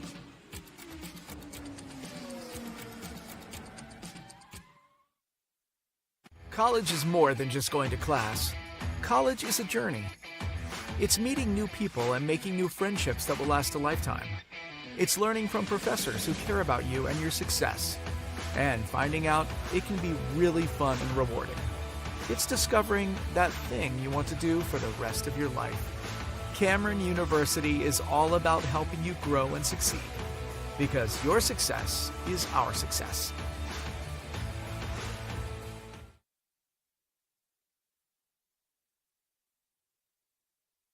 When it comes to your home, you need someone that you can trust to keep it safe and protected for you and your family. Vesta Foundation Solutions is your local, family-owned company that has helped many homeowners fix and protect their homes. Our engineered solutions can take care of all of your foundation repair, basement waterproofing, concrete leveling, and dirt crawl space repair needs. We take pride in getting the job done right, and you'll always be protected with up to a 75-year warranty. Contact us today for a free estimate.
right, back in Bethany, Josh Calloway, Jordan Ray, and the Oklahoma Sports Network getting ready for the second half of our double dip. The Newcastle Racers and the Bethany Broncos. Glad to be with us for our OSN Game of the Week. The Newcastle Racers and Bethany, an all OSN affair on a Tuesday night here in Bethany. The Newcastle Lady Racers getting the job done in the first half of our doubleheader with a 56-40 win on the road. We'll see if the boys can do the same or if Bethany can get some revenge on the boys' side of things. So, as we welcome you back up here above the court at Bethany Gymnasium, Josh Calloway, Jordan Ray. Jordan, we shift over to the boys' side of things here. We mentioned off the top, the girls' game was a top 10 matchup. This one's a little different. The Bethany boys having a really nice season at this point. They're ranked in the top 20. Newcastle boys outside the rankings right now, just at 5-7, but kind of look at their schedule. There's some nuance to that record. This Racer team's got some players. What are some things that you're kind of watching for in this ball game here tonight? Well, yeah, you mentioned Newcastle. I mean, and both these teams have played teams from Arkansas, and I think in Bethany's case, they traveled to Arkansas. So it feels like we're seeing more and more of that with teams around here. I know Midwest City and Del City have played teams from Arkansas. Either those Arkansas teams are coming here or they're going on the road. Depends on which team we're talking about. In the case of Newcastle, they lost to a couple of Arkansas teams, which all that means is you don't know if that was really a bad loss or not because we're just not going to be familiar with those teams. No point of reference. That's right. And then they lost at the Comanche County tournament, the big school tournament, I guess you can call it, because they're going to have the small school tournament this week. I guess starting, maybe they had some yesterday. Started yesterday, yeah. Anyway, Newcastle went to Lawton back in December and lost to Tulsa Memorial and Lawton Mac. And those are two very good 5A teams. And then they also lost to Kingfisher by 11. So it's kind of a question mark with them right now. And this is going to be a good bellwether game at Bethany to see what they can do. As for the Broncos, they also went to Arkansas. They lost 3. 2 of them were close. So, again, no point of reference like you said, but they may have been quality losses, if that makes sense. And they also lost to Collinsville, a team we're going to see in the next few days at the Titan Classic. Yep. Again, but that's a 5A school. And last game, they went to Tuttle and dominated the Tigers. So kind of a revenge for football there, actually. So they're looking pretty good. And, of course, we're not familiar with too many players, but we are familiar with Lucas Wooldridge because he was a really good player at the 5A level as a sophomore for Tahlequah last year. And then his dad became the head coach of the other college here in Bethany, which I forgot was Southwestern or something like that. And so he came back to Bethany. That's where his dad was actually coaching before and coached his brother. And so he's a 6'5", multi-talented player. Unlike his brother, he's more of a wing, kind of an inside-out player. And I think if that's your foundation, you're pretty good. And the only question is, what will his teammates play like? And also, does Newcastle have the quality size, something I talked about in the girls' game, to compete with Bethany, keep them off the offensive rebound, stuff like that? That's what we'll find out. Yeah, Bethany number 9 in the 4A rankings right now, so they're in the top 10. And like you said, some good wins under their belt, and certainly a team that is playing well right now as well, coming off that blowout win over Tuttle last week. So interesting game here. We'll see what the Racers can do. There's some familiarity with me. Obviously, some of these guys who play football, but can Newcastle kind of start to turn their season around a little bit and kind of start to peak at the right time? Now it's kind of the time for that. Like, you kind of want to start turning that corner right now and start playing your best basketball. Still a ways to go before we get there. They got their own tournament this week, the Sweet Pea, which is obviously, like we just mentioned, a great field. So an opportunity there maybe to get some big wins. But this is a kind of a big week, it feels like, for Newcastle in general. Between this game and their home tournament, big week to really kind of set the tone for the rest of their season. And this is an opportunity on the road against a top 10 team to go kind of make a statement about what you are moving forward. So, interesting game here. And Bethany's also going to be in the Sweet Pea tournament on the boys' side. That's right. That's right. These teams could theoretically play again in a few days, depending on they're on opposite sides. So I think it would have to be a championship or a third place or it'll be a Saturday like game. Yeah, Saturday game. Probably in that third or first place range. And you got a school like Lawton MacArthur in there, so definitely a chance to build your resume, like you said, for both teams. Will be interesting, and we are excited. We're just moments away from getting this thing started. So we'll step aside for one more quick break. We'll come back, we'll have starting lineups, and we'll have opening tip. Newcastle Racers, Bethany Broncos, coming up next right here on the Oklahoma Sports Network.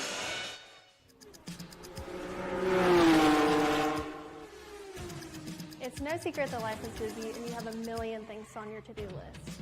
Here at Community Bank of Oklahoma, we've made banking simple again. We can help you get to the important things in life, like the big game tonight. We do all the heavy lifting so you don't have to. Race towards us at Community Bank of Oklahoma because we wouldn't be a community without you.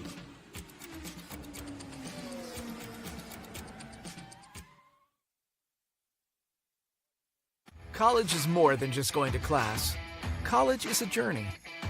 It's meeting new people and making new friendships that will last a lifetime. It's learning from professors who care about you and your success. And finding out it can be really fun and rewarding.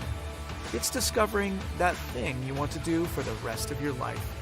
Cameron University is all about helping you grow and succeed. Because your success is our success.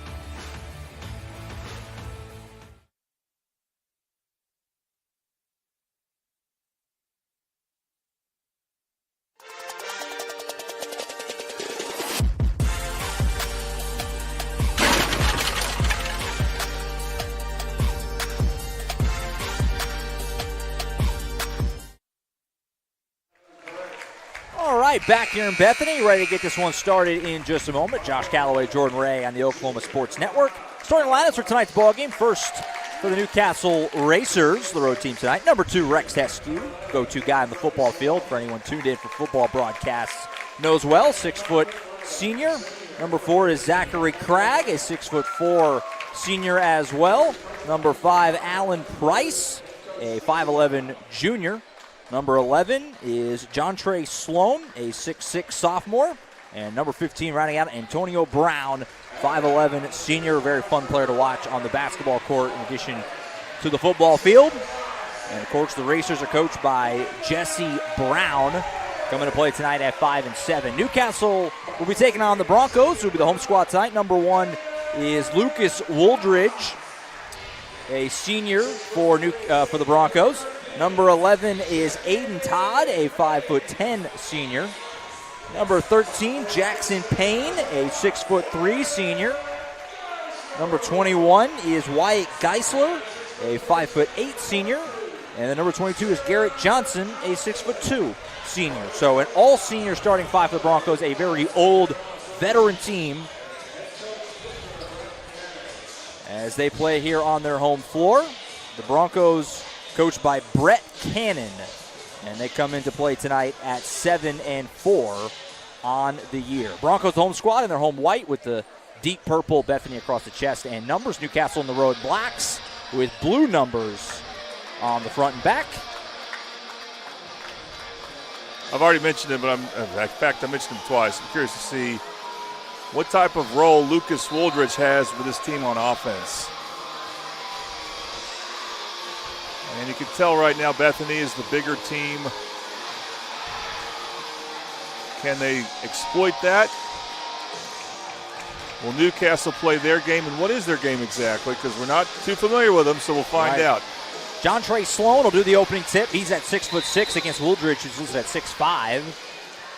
Opening tip, though, won by Wooldridge, and the Broncos on their home floor will possess the basketball first here on the Oklahoma Sports Network. Glad to be with us on a Tuesday night. You know, it's just an appearance, Josh, but it looks like the two guys that jump center, we should probably flip their heights listed. You're docking Wooldridge, or you're docking Sloan an inch, or you're bumping Wooldridge up? I'm bumping Wooldridge, I'll say that. A turnover on the first possession for the Broncos. Height listings are very inexact. Do you include with shoes or without, you know? Yes. Should be with shoes because you play with shoes, but, you know, maybe not everyone thinks that way. So here come the Racers, their first possession. Pass to nice Antonio cut. Brown, up and under, a nice cut and a nice finish. Very unconventional to cut baseline like that, but it worked very well. It looked like they were very prepared for what Bethany was going to do on offense or defense. 3 ball on the wing there for Johnson, didn't fall. So an empty trip for the Broncos on their first shot. Here's Rex Heskew in the Racers offense. Zachary Cragg. Between Cragg, Heskew, and Antonio Brown, a lot of football flavor in this starting lineup for the Racers. Cragg, turnaround shot is blocked by the 6'5" Wooldridge. Yeah, no reason to double team that if you're Bethany. Wooldridge can have that handled pretty well, looks like. Here's Aiden Todd. Scoop layup is up and good. That was a tough shot, but he got it to go. Well, he shot it right-handed, right in the teeth of the defense, but Newcastle may have been taken by surprise on that and didn't block the shot. Antonio Brown possessing it for Newcastle. Underneath, Price to Cragg, who backs down Wooldridge, left the floater short. Wooldridge might have got a piece of that, hard to tell. Yeah, I'm not liking that as a go-to matchup for Newcastle. Cragg looks like he's just too small to attack Wooldridge. Here's Aiden Todd, kick out. Here is Wooldridge going to fire a deep three. Clackums. He buried that. Hey, you know what, Joe? He shot that like a coach's kid. Yep. And his dad, he's been almost everywhere. He's been at so many different places on both college and in high school basketball, including Edmond North, Bethany, yeah, really OBU. Good coach. I feel like just of us doing them, we've had him a couple times. Yeah. Here is Sloan. Spin move, 6'6". Player couldn't finish that one, though. Good contest by Johnson for the Broncos. Leads to a break. Layup is blocked. Couldn't tell if that was Price or Sloan who got the hand on. Either way, Racers will take it. Here's Brown, fast break to the rim. Got it to go, and the foul. They'll say that the Bethany player trying to draw the charge, was on his heels and still not set. Tough call, but I think it's the right one. Good look at that on the replay, and it will send Antonio Brown to the Oak Community Bank of Oklahoma charity stripe for the first time tonight, trying to tie this thing back up.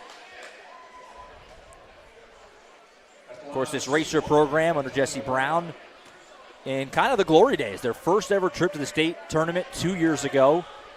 Been a really solid program under Brown, and hoping to have a nice year this year. Like I said, big week with this trip to Bethany and then the Sweet Pea Invitational coming up starting on Thursday. Brown couldn't complete the three-point play, so the Broncos were hold on to a 1-point lead. There's Jackson Payne with it for the Broncos. Right side, pump faking was Todd. He'll do another scoop layup. He's got it. Second time he's done that, and it's worked both times. Well, he likes to go low there, and it works. And it works because it just takes the opponent by surprise. This is Antonio Brown flying down the court, and he had it stripped away as Johnson poked that loose. And Bethany gets another stop, leading by 3. Geisler gives it back to Payne, who goes up to the top to Aiden Todd, who will check with his bench, Coach Brett Cannon. Early three-point lead for Bethany. Wooldridge, who hit a three earlier, will try and get underneath. Pass deflected, but found his way to his man. Gets it back 3, rolls off. That looked good out of the hand. I thought that was going to fall. But it rolls off. Racers get a stop. Antonio Brown pump fakes. Cragg will put it on the floor. On the elbow. Kick across. Open 3 for Price. Clackums. So Alan Price returns the favor, and we're tied up 7 apiece. It was a good drive and kick 3. Price, no one was around him, but where he caught the ball 2 helps make that 3 a quality look. And when I say that, he caught it from the paint. It was a driving kick. Yeah. And those are the best threes you want to take. Uh-oh. Looking for the alley-oop to Wooldridge. That didn't work. Antonio Brown poked it away. Probably should have been higher. Yeah, if it was a little higher, he probably would have had it. Antonio Brown transition 3. Side of the rim, no good. Cragg tried to save it, but not able to corral it. And that was a wild shot. I don't know how good of a shooter Brown is. I'll be interested to see. Well, we did, I want to say it was not last season, but the year before. If you recall, you and I did Newcastle Tuttle, which was a Newcastle home game. I recall Antonio Brown raining threes in that game. Maybe I'm just recalling one big one. Well, I do remember him being, I think it was him, and he was good. And Carl Sean Young played in that game. Yes, he did. Speaking of Brown.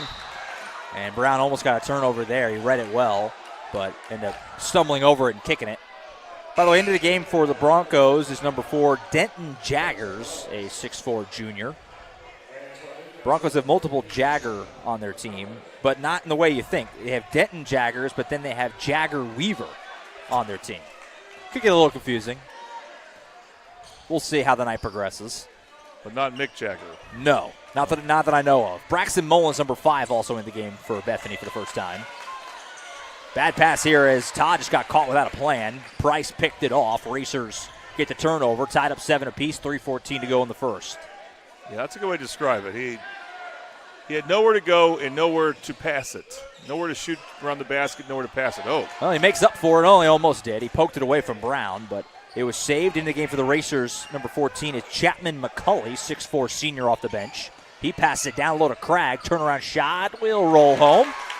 Now that time Cragg went up against a smaller Bethany player because they took out number 1. And he got good post position, too. That's why he had the good shot. Talking about Lucas Wooldridge, who's out. So Bethany a little smaller right now. Backing down the defender there was Jackson Payne, who finished it. Payne was some good size at 6'3". Tough finish there. We're back even. Seeing some really good inside play in his last 2 possessions. Thinking the same. Cragg, nice move with a lefty finish for Zach Cragg, who's off to a nice start to his night. He's got 4 quick ones. He was one to post up earlier. There he shows he's pretty good facing the basket.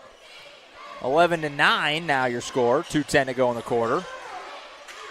This is Jaggers trapped in the corner. He just has to get rid of it. And timeout. Bethany snuck a timeout in as Coach Cannon didn't really like the way that was looking.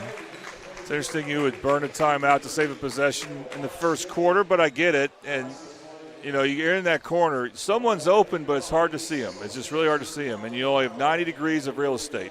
Believe it or not, this is a full timeout. So we'll take it with them. 11-9, Newcastle leads it in the first quarter. You're watching high school basketball on the Oklahoma Sports Network.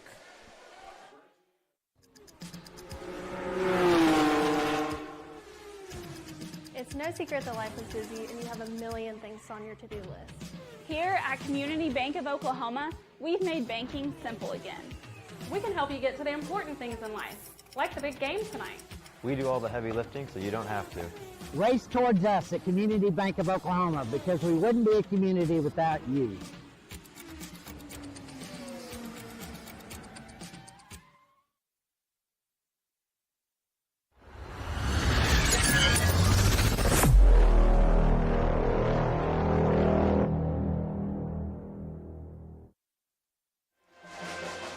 Welcome back to Bethany. Josh Calloway, Jordan Ray, and the Oklahoma Sports Network. Tuesday night hoops, Newcastle Racers, Bethany Broncos on the Oklahoma Sports Network. Make sure we thank our presenting sponsor tonight's ballgame, Focus Federal Credit Union. More than 65 years, Focus Federal Credit Union has continued to deliver innovative products and services to our membership about all things financial by anticipating needs and delivering exceptional member service. Stop by and experience the difference with our Tri-City branch, 1097 Northwest 32nd Street in Newcastle. Member NCUA. 3-ball for Jackson Payne didn't fall. And the Racers have it back. Antonio Brown racing down the floor, finishing through some contact.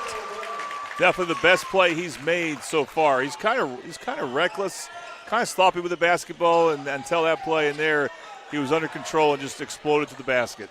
Well done there. Racers have their first 2-score lead at 13-9, but Wooldridge sees to put that to bed quickly with a quick turnaround bucket. One of the things that happened out of that timeout for Bethany, they brought Wooldridge back in. Kind of surprising he was even out. He's definitely one of their better offensive players. That's 5 quick ones for Wooldridge in the first quarter. Lead back down to 2 for the Racers, 13-11. This is Price handling the ball. He'll give it up left side, mishandled just into the game for the Racers. That's Alex Schumard, another football contingent off the bench there. What number is he? 13. Kind of a small guy. Wide receiver. Okay. Is he like a slot wide receiver? Yes. Okay. Probably quick feet. Plays corner as well. Okay. Clackham's in the corner for Allen Price. Makes it 16-11. Of course, the Schumar family, a lot of football, as they had Andrew Schumar was the quarterback at Newcastle a handful of years ago. And on the team now is also Ashton Schumar. So they've got a lot of them. They're all A names. They all play football. 5-point lead here. At Price, he's hit 2 threes, I believe, for Newcastle. And Wooldridge tried to make a second 3. Probably not a great shot, but, he's probably their best player, so you give him some rope there. Newcastle with a 5-point lead and the ball. So we talked about off the top. Bethany, a top 10 team. Newcastle under 500. Good start for the road team. They lead it by 5, and they have the ball here late in the quarter, and Brown takes contact. Bethany has several fouls to give. That was only the second foul total in this first quarter. Officials have been letting them play for the most part. But we also saw that in the girls' game earlier, then it totally shifted in the second half. So we'll see if we follow a similar script. That third quarter especially was a lot of free throws. Foul fest. Sloan back in, has the ball. He hands it off to Schumard. Schumard goes to his right. Jump step, turnaround bank it in. Wow. Well done. You know, he kind of had them thinking he was about to pass it out or hand it off. He made a good hesitation dribble, and then just a good job of using the backboard and exploding over the taller defender. Aiden Todd at the buzzer will get it to go. The turnaround floater falls. Felt like Bethany kind of needed that to get it back down to 5. Right there in the first quarter, so a very fast-paced, entertaining, good offensive opening quarter has Newcastle with a 5-point lead here on the road. We'll step aside. Second quarter up next. High school basketball on the Oklahoma Sports Network. College is more than just going to class. College is a journey. It's meeting new people and making new friendships that will last a lifetime. It's learning from professors who care about you and your success. And finding out it can be really fun and rewarding. It's discovering that thing you want to do for the rest of your life. Cameron University is all about helping you grow and succeed. Because your success is our success.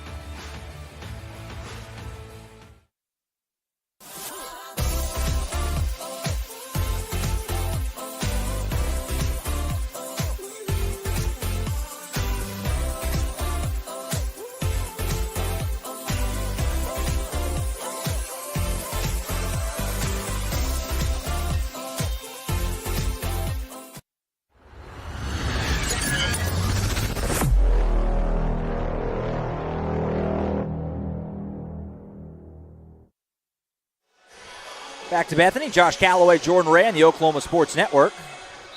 Newcastle leading Bethany 18-13 as we start the second quarter.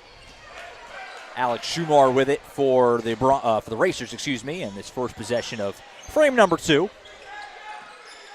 Schumar being guarded by Todd. Goes over to the right side, tried to get it to Price. Almost lost it right in front of that Bethany student section. Always a tough spot. Cragg now with it, working on Wooldridge. Stepped out. They're saying Newcastle ball. Oh, okay, foul on the floor. I thought it was out of bounds as well, but then the direction surprised me.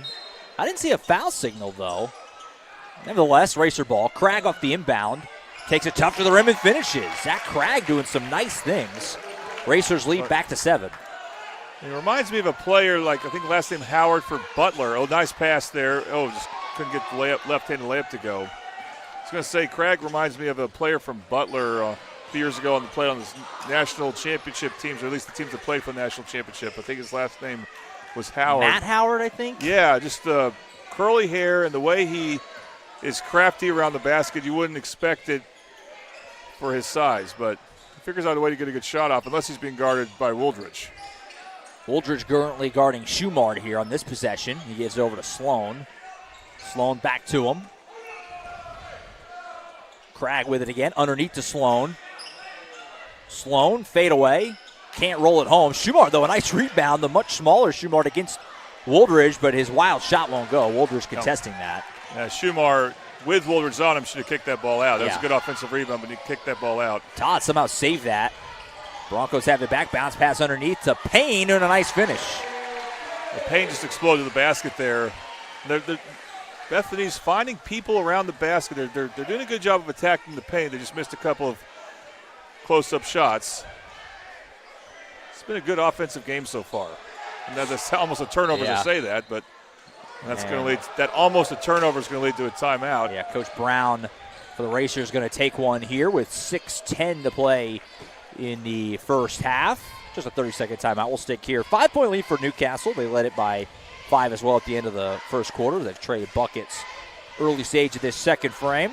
Be sure to hang with us at the half. Jordan and I will obviously recap the first 16 minutes of action. We'll also look ahead to the Titan Classic, tipping off on Thursday over at Carl Albert Titan Fieldhouse. Looking forward to that as always. A very fun event that OSN has been privileged to broadcast the last couple of years, and more of the same coming up this week.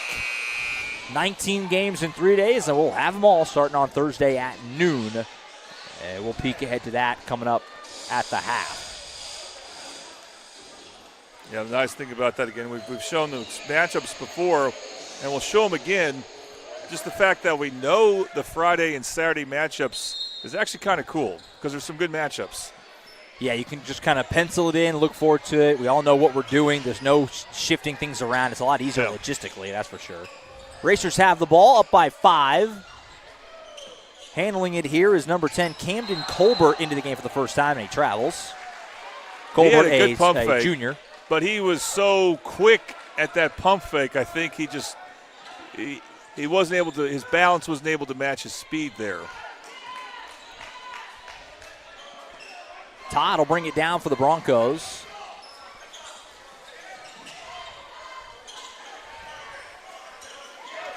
Todd with 6 points. A turnover here. Colbert has it. And he broke that up, but they're going to say Todd touched it, so it'll stay at this end. Well, Colbert tried to kind of a dribble around there. And Todd, he turned the ball over. He wanted to kick ball on Newcastle, but there was really no room for that pass he was trying to make. That was not a good idea. Brown will inbound it to Cragg. Hand it back to him. A little hesitation. Shook off his man, but they're going to call an offensive foul. Set a game the chicken wing. Yeah, I think it was a flop as well, but it was enough of a chicken wing that's a legit call. Sold it. Yeah, it sold it very well the way he jerked his head back. So a turnover there for the Racers. Offense were kind of flying in that first quarter. Been a little bit more bogged down early stages of quarter two. Todd over to Wooldridge. Broncos trail by 5 here at home. Poked away. It's loose. Diving on the floor to save it was Johnson, but he had it knocked loose. Racers forced a turnover. Antonio Brown down the floor. Right-hand floater. I think Wooldridge blocked that. And it will be a turnover. Brown had the right idea to shoot a floater, but shoot it softly off the glass. If you try to swish it from that angle, it's just a tough angle, and he airballs it because you just don't know how much force you're supposed to put in that shot. But if you use the backboard, I just think it's a lot easier. So the Broncos kill that fast break, still trail by 5. Here's Wooldridge at the free throw line. He'll pop it and hit it. That's a nice move. Yeah. I'm surprised he's not more aggressive. You see him hit a 3, score inside, and there was a nice mid-range move. And it wasn't a quick move, just a very intelligent move using really good footwork. Yeah, Wooldridge now has 7 points, and you're right, it's been an easy-looking 7. Expect him to get more assertive as this goes on. Antonio Brown at the free throw line. He'll go hard to the rim, left it short. Johnson made that tough on him. Wooldridge start the break. Bethany could tie with a 3. This is Geisler with it to the top. 3 ball for the tie, airballed by Todd. And Wooldridge tried to save it. Good thing there's a pad there behind the basket because he smacked the pad. You can actually see the wet spot from his sweat where he smacked against that horseshoe. You can tell Wooldridge, it's going to sound crazy, but kind of like LeBron James, how he, in the NBA, LeBron at his peak will always look to find that three-point shooter on the opposite side. He still probably does that now. Yeah. And a lot of people were like, come on, LeBron, be more aggressive. And I think Lucas Wooldridge actually needs to be more aggressive in this game. Todd poked it away from Schumar, and he takes it all the way himself and finishes. It's a little 6-0 run for Bethany, and they're within 1 here on their home floor. Newcastle offense just hasn't been quite as buttoned up as it was in that first quarter. I need Cragg probably make another aggressive move. Except he's being guarded by Wooldridge. We've talked about that a few times. There's Heskew with it. Gives underneath to Cragg with Wooldridge. It's a good matchup here. Wooldridge forced him on the baseline. Bounce pass to Schumar. That's a great find, but Schumar couldn't finish. Rebound knocked out of bounds. It'll stay at this end with the Racers. I don't know how Cragg slipped that in. It's been a pretty even game, I think. I don't see a big talent advantage one way or the other. And both teams have multiple guys who can make stuff happen around the paint. Inbound went to McCulley. He kicked it back out. Here's Colbert again on the baseline. There's a good pump fake again. This time he maintained his footing, and he scored there. Got 2 guys to bite on it, then had the easy floater from just a couple feet away from the basket. Nicely done. Lead back to 3 for Newcastle. Final 3 minutes of the first half. 3-2 zone for the Racers. Wooldridge, long pass across to Geisler. Todd back to Wooldridge, puts on the floor. Cragg trapped him, and he poked out of bounds. Good defense by Cragg there. Yeah, against the 3-2 zone, I think Bethany needs to put Wooldridge in the high post so you can, instead of just looking for three-point shooters, try to find someone to throw it in the paint to. He'll definitely draw a crowd, or if he doesn't, he can definitely score at will there. Here's Todd handling the ball as he has the majority of this first half for the Broncos. Wooldridge in the corner, and he'll take it toward the wing, gives it up to Geisler, back to him. It's pretty deep. Thought about it, but instead he'll pass it up. Contact from Cragg, no whistle. Rocket pass underneath, trying to get it to Jaggers, and it's a turnover. I just don't understand why Woldridge is hanging out around the perimeter there. Here's McCulley with it. He'll check with his sideline. Price, now Heskew with it as we barrel toward the final 2 minutes of this pretty quick-moving first half. Here's Cragg underneath. Good pump fake and a good finish again for Zach Cragg, who's putting together a nice first half. He's got 8 points. He had a smaller guy on him, and then he just used his body real well, sealed real well. Got Woldridge on the pump fake.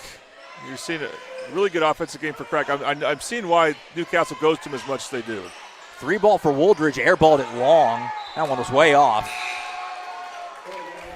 Hit nothing but the floor, as they say. So an air ball, and it's a turnover back to Newcastle. Antonio Brown back in the game, replacing Colbert. Yeah, when you catch it from the top of the key, you're on the wing, you catch it from the top of the key, it's just not as easy of a 3 normally. Antonio Brown handling the ball, final 90 seconds of the first half. Cragg will set a pick for him, now a little give and go. Here's Cragg, tough to the rim, finish. That was good offense, lead back to 7. I'm going to say it again, Bethany needs Woldridge to be as aggressive as Cragg is for Newcastle.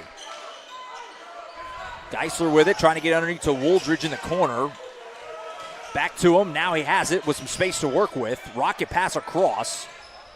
Newcastle's playing good defense here, making everything tough. Here's Jaggers trying to back down on Cragg. He'll have to kick it out, nowhere to go. Craig's been really good on the defensive end too. Final minute, Todd on the elbow. Nothing there. Bounce pass to Geisler. He's going to launch from way deep. Clackums! How about that? They needed that bad. Bethany was bleeding a little bit. Long pass ahead to McCulley and finishes. That was a great pass. Right on a dime, and then McCulley did the rest of it, finishing it off. Well, it's inexcusable for Bethany, but for Newcastle, great job just pushing the ball off a make. And for Bethany, you're like, that should never happen. Yeah. Final half minute. Here's Todd on the elbow. Some nice handles there. Had it put away from behind. Woldridge able to save it. Gives it back to Todd. Nice pass to Jaggers, who puts it in. Well, we're seeing both teams can really be effective going inside when they're patient and they show good vision. Final possession of the first half. 5 seconds to work with. Antonio Brown, you know he's taking this. Step side 3. Side of the rim. No, but a foul with under a second to go in the half on a 3.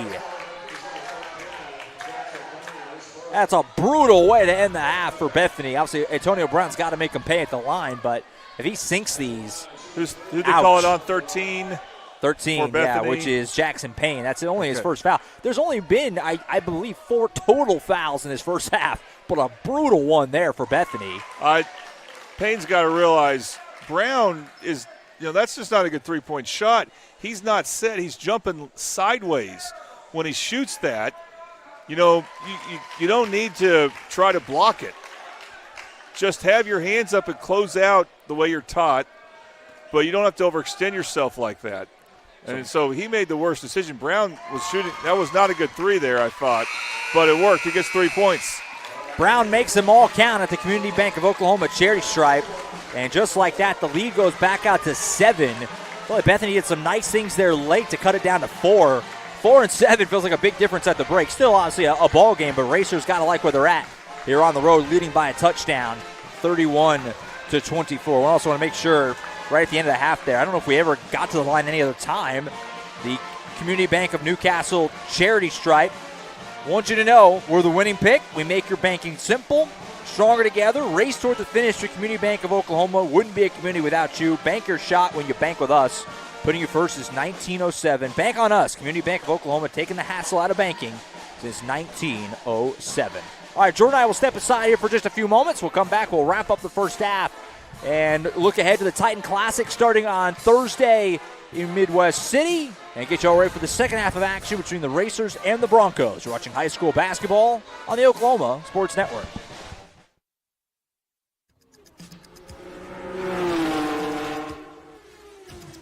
It's no secret that life is busy and you have a million things on your to-do list. Here at Community Bank of Oklahoma, we've made banking simple again. We can help you get to the important things in life, like the big game tonight. We do all the heavy lifting so you don't have to. Race towards us at Community Bank of Oklahoma, because we wouldn't be a community without you.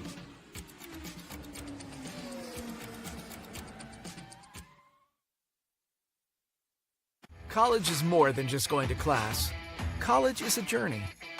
It's meeting new people and making new friendships that will last a lifetime. It's learning from professors who care about you and your success. And finding out it can be really fun and rewarding. It's discovering that thing you want to do for the rest of your life. Cameron University is all about helping you grow and succeed. Because your success is our success.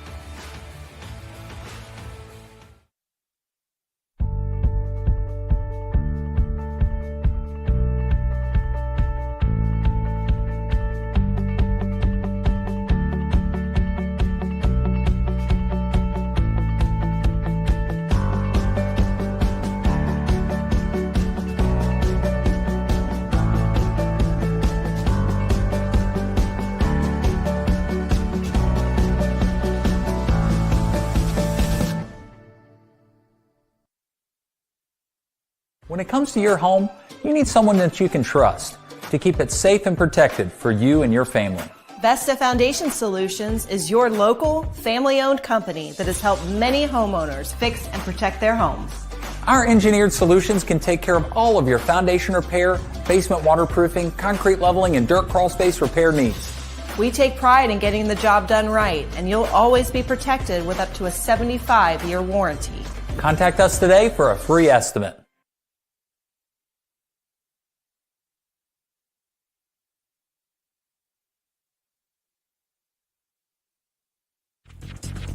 It's a calling that's kept us free. It's a place to belong. What's the calling? It's doing a job that makes a difference.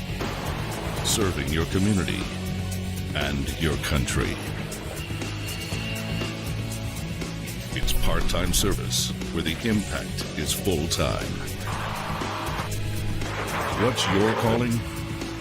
Air Force Reserve.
All right, welcome back in at Bethany High School. Josh Calloway, Jordan Ray, the Oklahoma Sports Network. Newcastle leading Bethany at the half, 31-24. An entertaining first 16 minutes. A lot of good offensive basketball in that first quarter, especially. Second quarter bogged down a little bit, but still obviously some really good stuff being done right now by both squads. As still anybody's ball game as we head to the second half in just a few moments. We bring you up here above the court, Jordan and I with you. Jordan, I guess kind of your main takeaway from that first half in kind of moving forward, what's going to maybe be the difference in this one? Racers in control, but obviously Bethany's still right there. Yeah, both teams tried to really work the ball inside with good side-to-side passing, but I think Newcastle was just a little bit better at it. And, you know, their teamwork, their team offense was just better at executing and getting the ball into their key players at a good spot. Like Craig, remember early on, Craig had a couple of posts up against Bethany's Wooldridge, who's just, he's 6'6". Right. That's a tough guy to post up if you're Craig for Newcastle. After that, he started to pick his spots better, and really especially when he was going up against a different player. Any other player against Bethany, he felt like he could score inside at will, and he was doing that. And he's probably been the most impressive player of the first half. And for Bethany, again, if Newcastle's going zone or whatever else they're doing, I want to see Lucas Wooldridge shoot more, but he has not been that assertive on offense, and I think that's what they need if they're going to come back. They don't have to have it maybe if Newcastle could go on a cold streak, because they do have other good players, but that's just something you'd really like to have. So an entertaining first half. We'll look ahead to the second half here coming up shortly in just a few moments. Racers lead it by a touchdown, 31-24. Like we mentioned, coming up on Thursday is the Titan Classic, the 2025 edition. We're excited to be the broadcaster once again of the Titan Classic, the third year. Last year was a girls-only event. Pumped to get the boys back in the mix, obviously, this season. And going to be a fun 3 days of games. Totally different format this year. It's a round robin. Again, I kind of said this earlier, but the way I'd kind of classify it, it's basically like a mini season. Think of like Premier League in soccer. It's just kind of, you play it out. Whoever's got the best record, point differential, head-to-head, all that's going to determine who actually wins this thing when it's all said and done. But at the end of the day, it's 3 days of really good games, and that's what we're excited about above all. Honestly, I'm not sure how valuable it is to be recognized as a winner, other than you just want to get some good quality. It kind of reminds me of, especially you get this in college baseball more than any other sport that I can think of right off. Those early season, they call them tournaments, but they're not tournaments. It's you play 3 games, you know who your opponents are Friday, Saturday, Sunday. It's kind of just like a way to get a bunch of good teams together and playing games. It's not really a tournament, but there is going to be a winner at the end of this. Somebody will get a trophy. They will declare a winner, yeah. And again, the wrench in that, we talked about this earlier, is the fact that Del City will not play until Saturday. They'll play twice, though. It's still amazing to see that. So that's why they're having 7 games on Saturday instead of 6. So you factor that in if, they only play 2 games and everyone else plays 3. But, that just shows it's about getting good teams in and getting some quality competition in and getting prepared for the stretch run, because it's the last weekend of tournament action. It's going to be fun. We're excited for it. We'll be there on Thursday. I'll be getting the party started with Jordan on Thursday. Del City Ed Memorial Girls. Like you said, the great Sean Thurman will be joining us as well, along with Tracy. We'll be doing some games as well. We're going to have every game covered over the 3 days, and we hope that if you're not coming out to Carl Albert, of course, and nobody's going to be there all 19 games, I think almost literally except for us and maybe Mike Dunn. Are we the only 3 people that are you and Mike Dunn? Andy Collier was hoping to be there for some of it. But all 19, so I would hope that everyone, when you're not there, I'm sure Coach Ritchie and Coach Price, the Carl Albert coaches, you're probably right about sit that. back and enjoy some of that, especially some scouting. I think that Coach Ritchie wants to take a real good look at the Del City girls, because they find a way of meeting in the playoffs, but even though they're not playing in the regular season anymore. And that's become a really good rivalry on the girls' side. Yes, it has. So we're just about ready to get the second half started. We'll take one more quick break. We'll be back third quarter after this break on the Oklahoma Sports Network.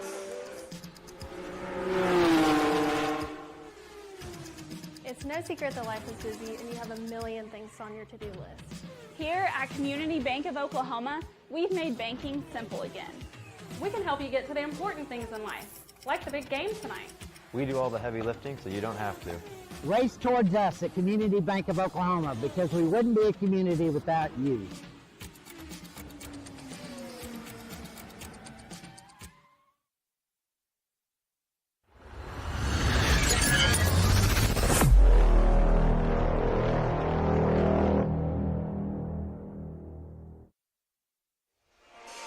All right, back to Bethany. Josh Calloway, Jordan Ray. Second half underway. Broncos will start with the basketball, trailing by 7 on their home floor, 31-24. Wooldridge with it first. Gives over to Todd. Back to him. Wooldridge with 7 points the first half and a turnover. Not the way you want to start the second half for the Broncos. Again, against the zone, they just don't. They're not trying to find the gaps real well in the high post. They're just not executing great offense against the zone right now as Bethany. Cragg on the block, guarded by Wooldridge. Used the left hand, float in the lane, blocked by Wooldridge, came over. Good defense there. Yeah, if I was Bethany, you keep Wooldridge on Cragg as long as you can. Todd, What a oh my, shot. what a circus layup there through a lot of contact. That felt like no chance that was going to fall, and somehow he managed to do it. Well done by Aiden Todd, who quietly has 10 points.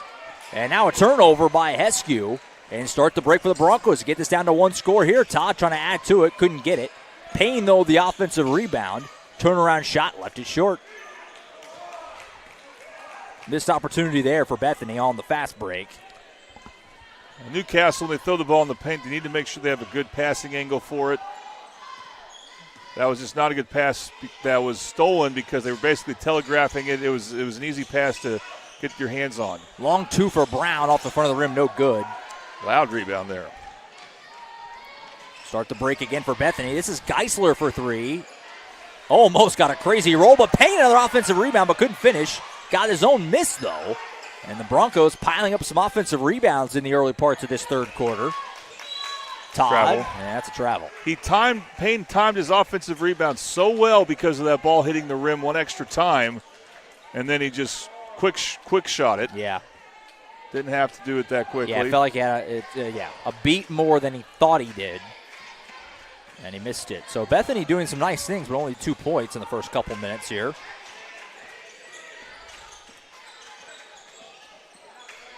Antonio Brown calling out some direction at the free throw line. Right side to Heskew. In the corner to Cragg. Cragg with 10 first half points. Heskew again through some contact loss, able to save it himself. Brown now puts on the floor, goes all the way to the rim, tried to finish with one hand, couldn't do it. Broncos start the break. Todd, nice feed off to Payne, layup won't go. Payne's had a couple of good looks at the rim, just hadn't been able to get one to finish. He couldn't ask for a better look. I guess he's just going too fast. Another missed layup, Now though. Cragg missed a layup, so these two teams missing some makeable shots here. Third quarter of the girls' game was about missed free throws. This is about missed layups. Geisler for three, Clackums. Not missed threes. So Wyatt Geisler, the senior, rips a three. And it's a 5-0 run for Bethany out of the locker room. Coach Jesse Brown wants a timeout as the Broncos have trimmed it down to 2. 30-second timeout. Well, it feels like, Jordan, that Bethany's come out and is doing a lot of really good things. They've missed some layups and some other makeable shots, but they've certainly controlled things in the first few minutes of this second half. Got to like this start if you're Coach Cannon and the Broncos right now. Yeah, by the way, Josh, this game, I'm following a game not on the Oklahoma Sports Network, though I wish it was. The Dale City and John Marshall are going to overtime, tied at 58. Whoever wins that game will be in second place in their districts. Of course, 5A is districts, so that's District 2 and 5A boys. And whoever, like I said, whoever wins will be in sole possession of second place. That's a big game, yeah, big game. Behind Lawton High, who has not lost yet in district. McCulley back in for the Racers off the bench. Price over to Cragg. Right side, Heskew. Now Brown again. Newcastle just passing it around the perimeter here, trying to find where they can get it in. They do so to Cragg, and he's blocked by Wooldridge again. Price able to save it, though. Wooldridge just waits on Cragg to shoot, lets him get the position he wants, and just reacts to the shot. And it feels like Wooldridge has made an adjustment on Cragg. He's doing some good things against him. Right, well, I mean, he had 2 blocks early in the game. I think Cragg's success has come when someone else is guarding him. Yeah, that's a good point. Brown on the right side. Racers lead by just 2. Here we go again. Cragg and Wooldridge. This time Cragg, though, able to finish over him. That time Cragg just was more explosive when he went up with his left hand there. So now if you're Wooldridge, you're thinking, maybe you shouldn't let him catch it that easily. So lead back out to 4, 33-29. Rocket pass to Wooldridge in the corner for 3. Clackums. You just knew that was going down. And the lead is 1. You knew it because he didn't hesitate. Yep. It was in rhythm. Quick catch and release, even though he caught a little bit low. And the lead down to 1. Bethany, an 8-2 run, playing some good ball right now in the first half quarter of the second half. McCulley, left side to Price. Gives it back to him. Now Brown with it. To the top, Cragg will fire a three. Clackums. Boy, he caught Woldridge not really with his hand up. Made him pay. That's been the focus. That's been the matchup right now. Yeah, those two guys are trading blows right now. 3 ball for Geisler, too much. Cragg now up to 15 points. He's playing really well. Ball Almost knocked turned out of it over bounds. there. It'll stay down here.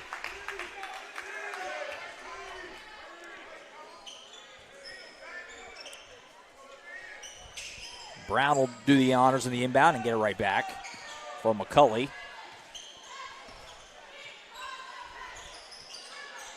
Left side, Heskew.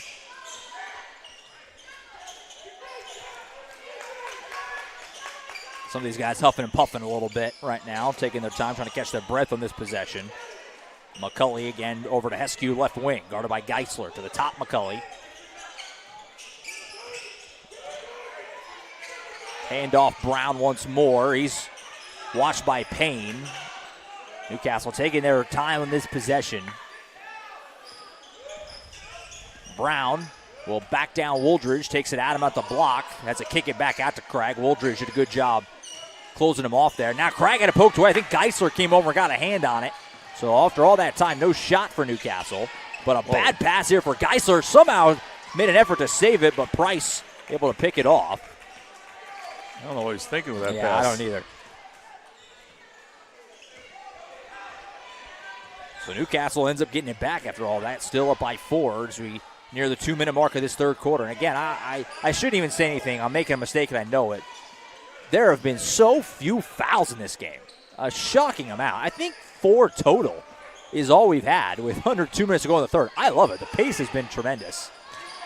And a turnover there. Overhanded. I thought we got a foul for a second, but you're right. Price overhands the ball.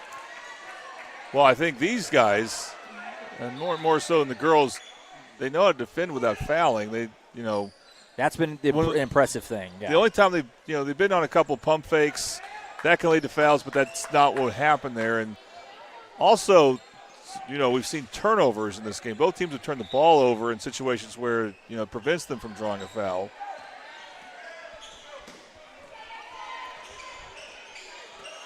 Todd handling the ball for Bethany. Guarded by Colbert back in the game for the Racers. Todd rocket in the corner to Geisler. Geisler bounce pass to Woldridge. Tried to feed it up to Payne. Was too tall, but they save it. This is Todd being hounded here. Tried to get it over to Johnson. He does. Johnson to the rim. Can't quite lay it home. Woldridge tip back, no, but got his own miss, but then stripped away. See, that's one where you thought a foul was coming. But like you said, Newcastle was able to strip Woldridge when he had the ball kind of low. Colbert now handling the ball for Newcastle. Todd guarded him close, and he came in and just kind of ran into him.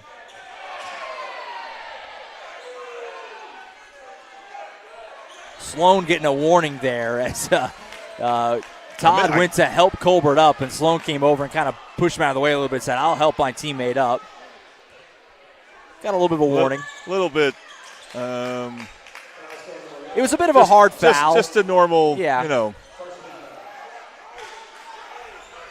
Oh, now we have some. Oh, okay. A little bit of flopping going on. This game has gotten very interesting all of a sudden here as things are escalating it's been now. Pretty, again, with all the lack of fouls, it's been a pretty clean game. Yeah, I wanted to call it gamesmanship. I don't think that's the best word, but now maybe it's becoming that. I think these players are going to get a warning. I think that's what the call is.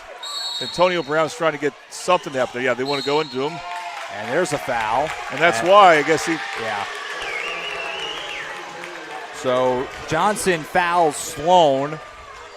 So you knew it after I said something. You got 2 quick fouls here in the last minute. I don't know if this is going to lead to free throws because only 2. You have just a minute to go. Yeah, they're going to take him out. But I guess if it did anything for Newcastle, now they can throw the ball on the baseline. We can usually have good plays there, like right there. A little give and go with Cragg and Brown. Layup won't go. Cragg almost got the rebound, but knocked it out. And it'll go back over to Bethany. Woldridge jumped, but he did a good job staying straight up and then not using his hands there. And Brown was really trying to draw a foul on him. And that's kind of an example of them letting them play. Yeah. So after that, whatever that was, Bethany's got it back down by 4. There's Geisler with it over to Todd, left side into the game. This is Braxton Mullen. Saw him a little bit earlier, the senior, number 5. He has it again here on the wing, guarded by Heskew. Mullins, bounce pass to Payne, gives off to Wooldridge, who left it short. It was a good look for Wooldridge, he just missed it. Colbert the rebound up to Cragg. Cragg racing ahead, he lays it in. It was 1-on-4, but he just outran everybody. 1-on-4, but he had the driving lane, just attacked his right. He's really good using the glass. A couple of Bethany guys just a little slow getting back there. Craig's got 17. 6-point lead again for Newcastle. Final 10 seconds of the quarter.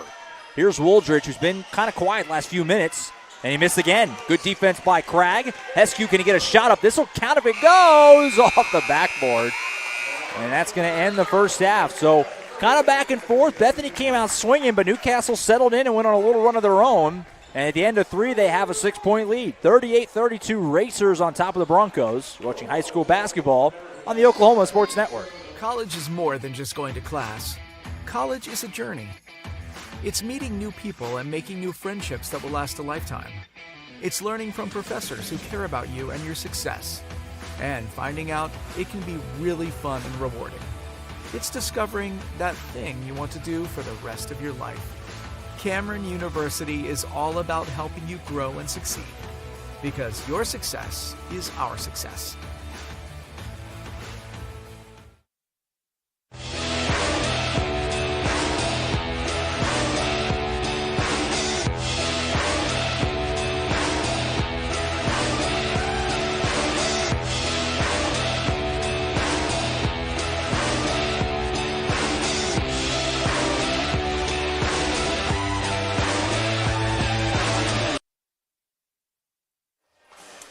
Back in Bethany, Josh Calloway, Jordan Ray on the Oklahoma Sports Network, ready for the 4th and final frame of what's been a highly entertaining ball game between Newcastle and Bethany. Racers leading the Broncos 38-32 on the road, trying to get a big road win over a top 10 Broncos team.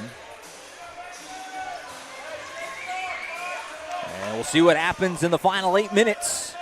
Racers led by 5 after 1, 7 at the break, and now 6 as we start the final 8 minutes. Underneath, nice pass. Brown got swatted by Payne. It was a great feed by Cragg, but the Racers retained the possession. Really good set play. Yeah. But Bethany was able to recover very well. Bethany right now without Wooldridge. He's on the bench. Get him a little bit of a blow here before the late push, I presume. Cragg lost it, gets over to Brown, who thought about shooting. Instead of putting on the floor, goes right at Todd. Can't finish. Put back, no. Rebound, Payne. Been a tough night for Antonio Brown. He made a good move to the basket there, but Bethany did really good, tight defense around the paint there. Now with Wooldridge out, this is where you want to go to Cragg. If you're Newcastle next possession, I would do that. Right. Todd falling down, gets it to Geisler. To the top here with Payne. On the elbow, Todd. Thought about it, said he'll kick it back out. Payne pump fake and drive. Right side, this is a 3 for Braxton Mullins. Left it short. Rebound goes right to Jaggers, but he just lost it. Slipped out of his hand. And it's a turnover. You know, that first pass out to the top of the key for Bethany probably would be the better 3-point shot. And that pass is intercepted and stolen by Todd. Start the break for the Broncos. Todd down the floor, left, and layup is blocked by Craig, and then throws it off him to get the possession. What a play. Well, Todd's been able to make some scoop shots there, but at some point you kind of become predictable and you're not that tall, so that scoop shot's going to, once you anticipate it, can become easy to block. 6:18 to play. No score yet in this fourth quarter. That's just fine for Newcastle. They lead by 6. Time on their side at the moment. Still a ways to go, though. Cragg at the top, guarded by Jaggers. Right side, Antonio Brown. Up. Yep, this is exactly what you called, and they're going to try and get it down to him, but Jaggers did a nice job. Poked it away. Start the break to Mullins. Mullins, little hesitation. Left-hand layup, good. Yeah, they really forced that into Cragg. It's the right idea, but you have to see how they're being defended. Cragg has to do a better job of sealing his man so he could be a bigger target. It was just too small of a target there. 38-34, 5:40 to go. Colbert with it on the wing. Hands off Cragg, who's got 17 tonight to lead all scorers. He's been really solid on both ends for the Racers. Trying to bring it home. He'll take it to the rim here. Spin move, left hand, bank it home. Just good instincts. Again, no Wooldridge right now. Got to get him back in there soon, I'd imagine. Yeah, maybe the coach is sending Wooldridge a message here by keeping out a little bit longer. Wooldridge did not do a whole lot. He made a corner three in the third quarter, but didn't do much else. Final 5 minutes. Todd over to Mullins. Mullins pulls up from the elbow and got it. That was a tough shot, but he rolled it home. Bethany hanging tough, still down now just 4. But Newcastle's done a good job of scoring right after Bethany scores. They picked a good time to get their good shot on offense. Here's Brown guarded by Jackson Payne. Senior on senior here. He'll go to his right. Jagger's now on him after the switch. Goes right at him and it's poked away. Todd came in there to help and force that turnover. Ahead to Mullins. Mullins pump fake and he puts it home. Back down to a 2-point game. That was a great pump fake by Mullins. Senior off the bench giving the Broncos a nice little lift here. And it's a 1-score game. Got a timeout on the floor with 4:20 to go. And it is a full timeout, so we'll take it too. Fun finish setting up here. Racers lead it by 2, a little over half a quarter to go. Don't go anywhere. High school basketball on the Oklahoma Sports Network.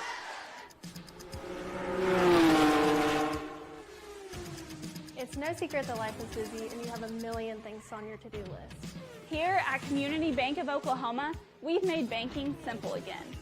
We can help you get to the important things in life, like the big game tonight. We do all the heavy lifting, so you don't have to.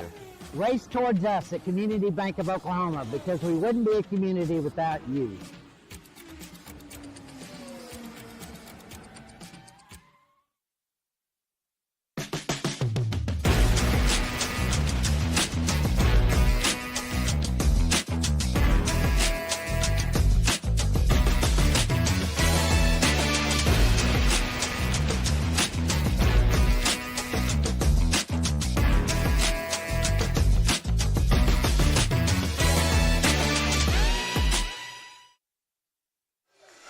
Back in Bethany, Josh Calloway, Jordan Ray on the Oklahoma Sports Network. Racers lead it by 2 with 4:18 now and counting to play in this final frame. Racers with the basketball. Bethany, the Broncos scoring some points without Wooldridge, so they're going to keep him out.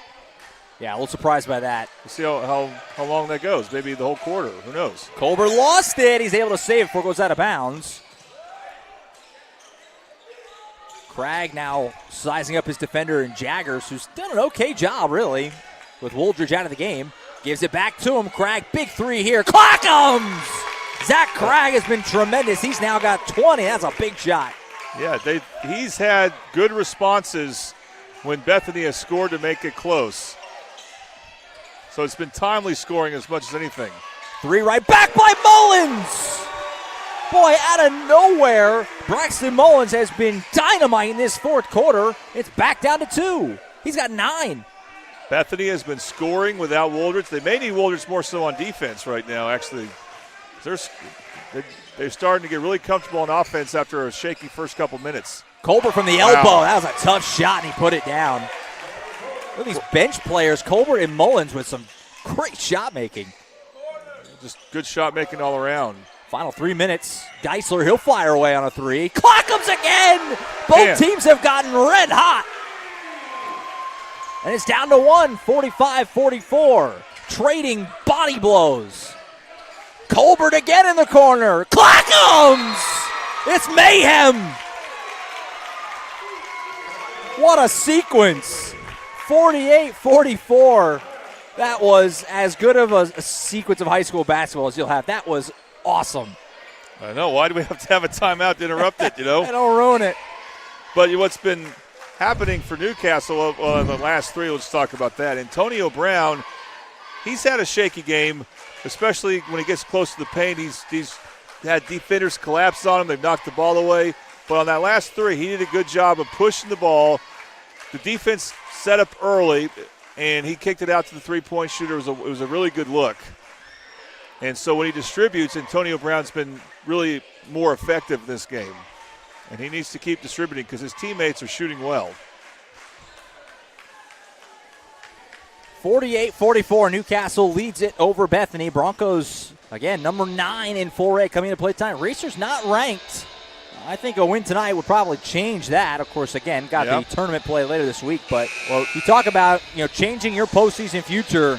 This would be a big step toward doing that. We talked about how big this week is for Newcastle to help kind of flip their standing in 4A. This would be a heck of a way to start it. Because for 4A teams, these tournaments, they do count as far as how you're graded, as how you're ranked. Yeah, right, good point. For 5A and 6A teams, it's just let's play good competition to get better.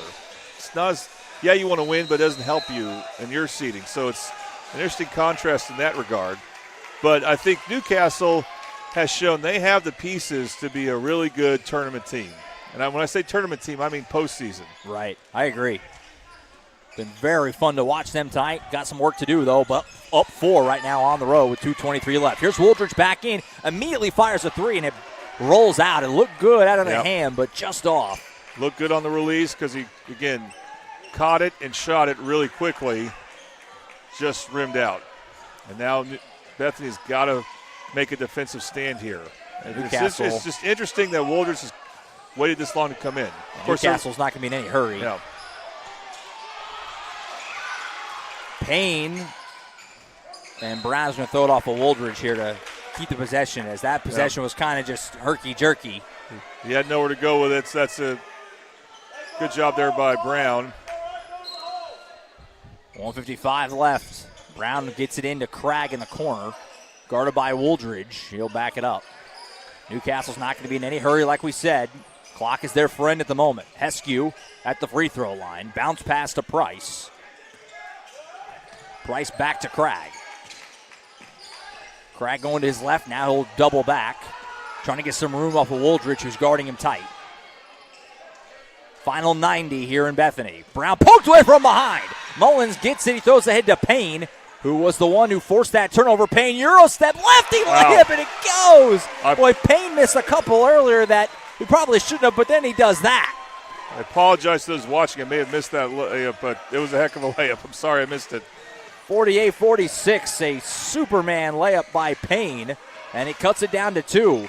Brown going to go tough past Mullins, can't get it. The rebound, Sloan, put back, no, but then he had it and lost it, and Bethany's got it again in the final minute, down by just 2. Boy, Sloan was right there for that great board.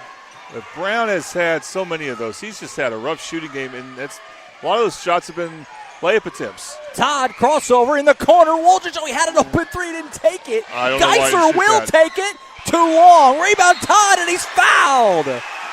I think, I could be wrong, I think Newcastle's only had one foul called on them all night until that one, and it's going to put Todd at the line with a chance to tie the game with 37 seconds left. Yeah, you know what? Newcastle needs to use that if Bethany gets the ball back with a tied or down 2. Because you're right. And it missed the front end. And so Newcastle's going to keep the lead here, but if Bethany has the ball down 2 or less, they should be fouling. Of course, Bethany, who would be trailing, no fouls called on them in this quarter. And they might need to send Newcastle to the free throw line soon. And I'm shocked Wooldridge didn't shoot that 3. I am absolutely shocked. He had room. I'm surprised as well. Todd missed them both, and the rebound comes to Price. So a tough miss, 2 free throws there for the Broncos. And Price is fouled. But like you said, we're nowhere near the bonus. That's only the first foul. They have to foul 4 more times to put Newcastle at the line. So my suggestion is to not dilly-dally too long. If you're going to get Newcastle at the line, you're going to have to go quick here because, 4 more fouls are going to take at minimum, 10 more seconds? Yeah, you'd be surprised. If you can foul on the catch on an inbound, it could be less than that. I'd say this, though. You go for the steal at all, yeah. First, I want to pass this on. Del City won their game against John Marshall. Huge win for Del City. We'll see them this weekend. Yeah, yes, we will. But from a district standpoint, again, we're talking 5A now, so they have districts to determine seeding. Del City is now in the driver's seat to host a regional again. as they will be in second place behind Lawton High. Now back to this game. I think if you're Bethany, you got to use the foul situation to your advantage in this regard. Be really aggressive. Go for steals. Reach in. Try to get your hand on the ball. Yeah, if you get called for a foul, no big deal. So, like you said, does it take 10 seconds or so? Don't worry about it taking 10 seconds. There's 35 seconds to go. There's plenty of time. If it takes a little longer to send Newcastle to the free throw line, that's fine. Try to use the fact that if you foul, you probably don't have anyone in foul trouble, of course. And if you go for the steal, you might get it on one of these gambles here. But Brown has it. Now that's more of a wraparound. He didn't really try to get a steal there. Yeah, an immediate foul. And again, nowhere near the bonus. They still got to foul 3 more times to get him there. So about 2 seconds ticked off there. Newcastle going to go with the football method here. We see this more and more. You've probably seen this on the internet some. Colleges are doing it. Yeah, it's become a common thing. Inbound goes to Craig, an immediate quick foul again. Kind of surprised they're not really trying to steal or even maybe force a 10-second. You do have enough time to kind of play around with that. I don't want to take forever. Yeah, you're right. You could trap here and not try to foul. Get in again. We're going to have another Newcastle 5-second call. Wow. Well, I thought Newcastle has only one timeout left, but you feel like you have to take it there. I thought they were. Maybe I don't know if he tried. I couldn't see. Obviously, we're not looking at Coach Brown. Yeah. But they call a 5-second. I could be totally wrong about this. That felt a little quick. Yeah, I could be wrong. I kind of thought the same. We're not counting, but man. Wow. All right. Well, nevertheless, it's a 5-second call and a massive turnover. Bethany gets it back, down by 2 with 32 seconds left. And another timeout. Man. Bethany, I'll say this about them. They have balanced scoring, so you could probably go different ways here. What's your strategy as far as, are you going for a quick 2? What's kind of your mindset there? Quick 2? Yeah, you're trailing. You got to go for – you can't let the clock run down. And, again, your next foul will – it's only one foul to give before free throws for Newcastle. So if I'm Bethany – again, Wooldridge just hasn't been that aggressive.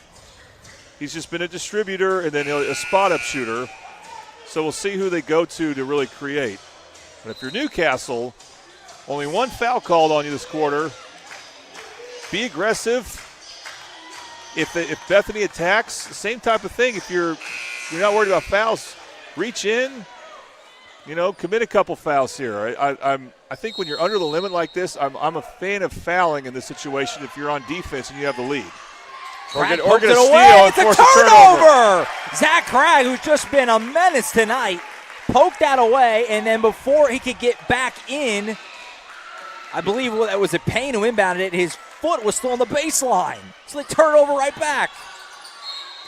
And the inbound goes to Craig, who is fouled, and they still have another one to give. This has been hectic. Wooldridge's second foul. Boy, these turnovers, especially on that inbounds play, you just got to read the defense better. Inbound goes to Craig here, and he is fouled. So after all that, Craig will go to the line and shoot 2. The foul's on Wooldridge again. That's his third now, like you mentioned. So Craig will go to the line, the Community Bank of Oklahoma charity stripe, shooting some big free throws to try and make this a 2-score game. Zach Craig has been the player of the game tonight, without question. He's got 22 points, and it's been really good on defense as well. But the biggest moment of the night is right now. I don't think he's made but a couple free throws. Got the first. A rattler there. If he misses this, or if he makes it, Bethany just needs to go quick. Yeah. Now they need to go quick, but they don't have to force a 3. Second one for the senior Zach Craig. Got them both. Cool as a cucumber. 50-46. There you go. That's now doing it that far from the basket. I don't know if Newcastle needed to do that, but I like the strategy still, even up 4. It's only the second foul. Yeah. So you can be aggressive and also kind of waste time. You can definitely do this one more time. You might want a foul to give in your pocket. Long pass to Payne. Gives it to Geiser. Good nice play. play. Clackums! It worked perfectly. as Payne left it for Geisler, who just ripped it on the wing. And with 22.1, it's back down to a 1-point game. You know, Bethany runs a shaky out-of-bounds play a moment ago to turn it over. That play off the sideline, that was an incredible play, and they didn't draw it up, or they because several things were happening: the fouls, the free throws made, but they just were ready there to execute. Throwing it to the deep corner like that, that was nuts. It was a perfect feed off to Geisler right in his shooting pocket, and he just nailed it. And the amazing thing to me was it wasn't out of a timeout. Right. Now, if you're Newcastle, you can run the floor if you want to run that football play. We've seen this, remember, when that Midwest City Carl Albert playoff game last year. You can throw it into a teammate on the baseline if you want. You're right. And they're not going to draw up that kind of play. SQ has done all these inbounds. He does so to Antonio Brown, and he's fouled. Now, Antonio Brown made 2 big free throws, or 3 actually, right at the end of the first half. Yeah, we'll see if he can go nail a couple here. And that's got to draw. Boy, Bethany will think about that foul later on, too, if they win the Blues in this game. It's looming at the moment. Yes. So back to the Community Bank of Oklahoma charity stripe. By the way, that was the 4th foul on Payne, who's been really big on the boards, especially tonight. That was a quick whistle, too. First one good, nothing but net. Credit to Brown. His shooting has not been good otherwise, but from the free throw line, very relaxed, it looks like. Second one on the way. Obviously will be a 1-score game no matter what. He does make it. Newcastle with 2 fouls to give.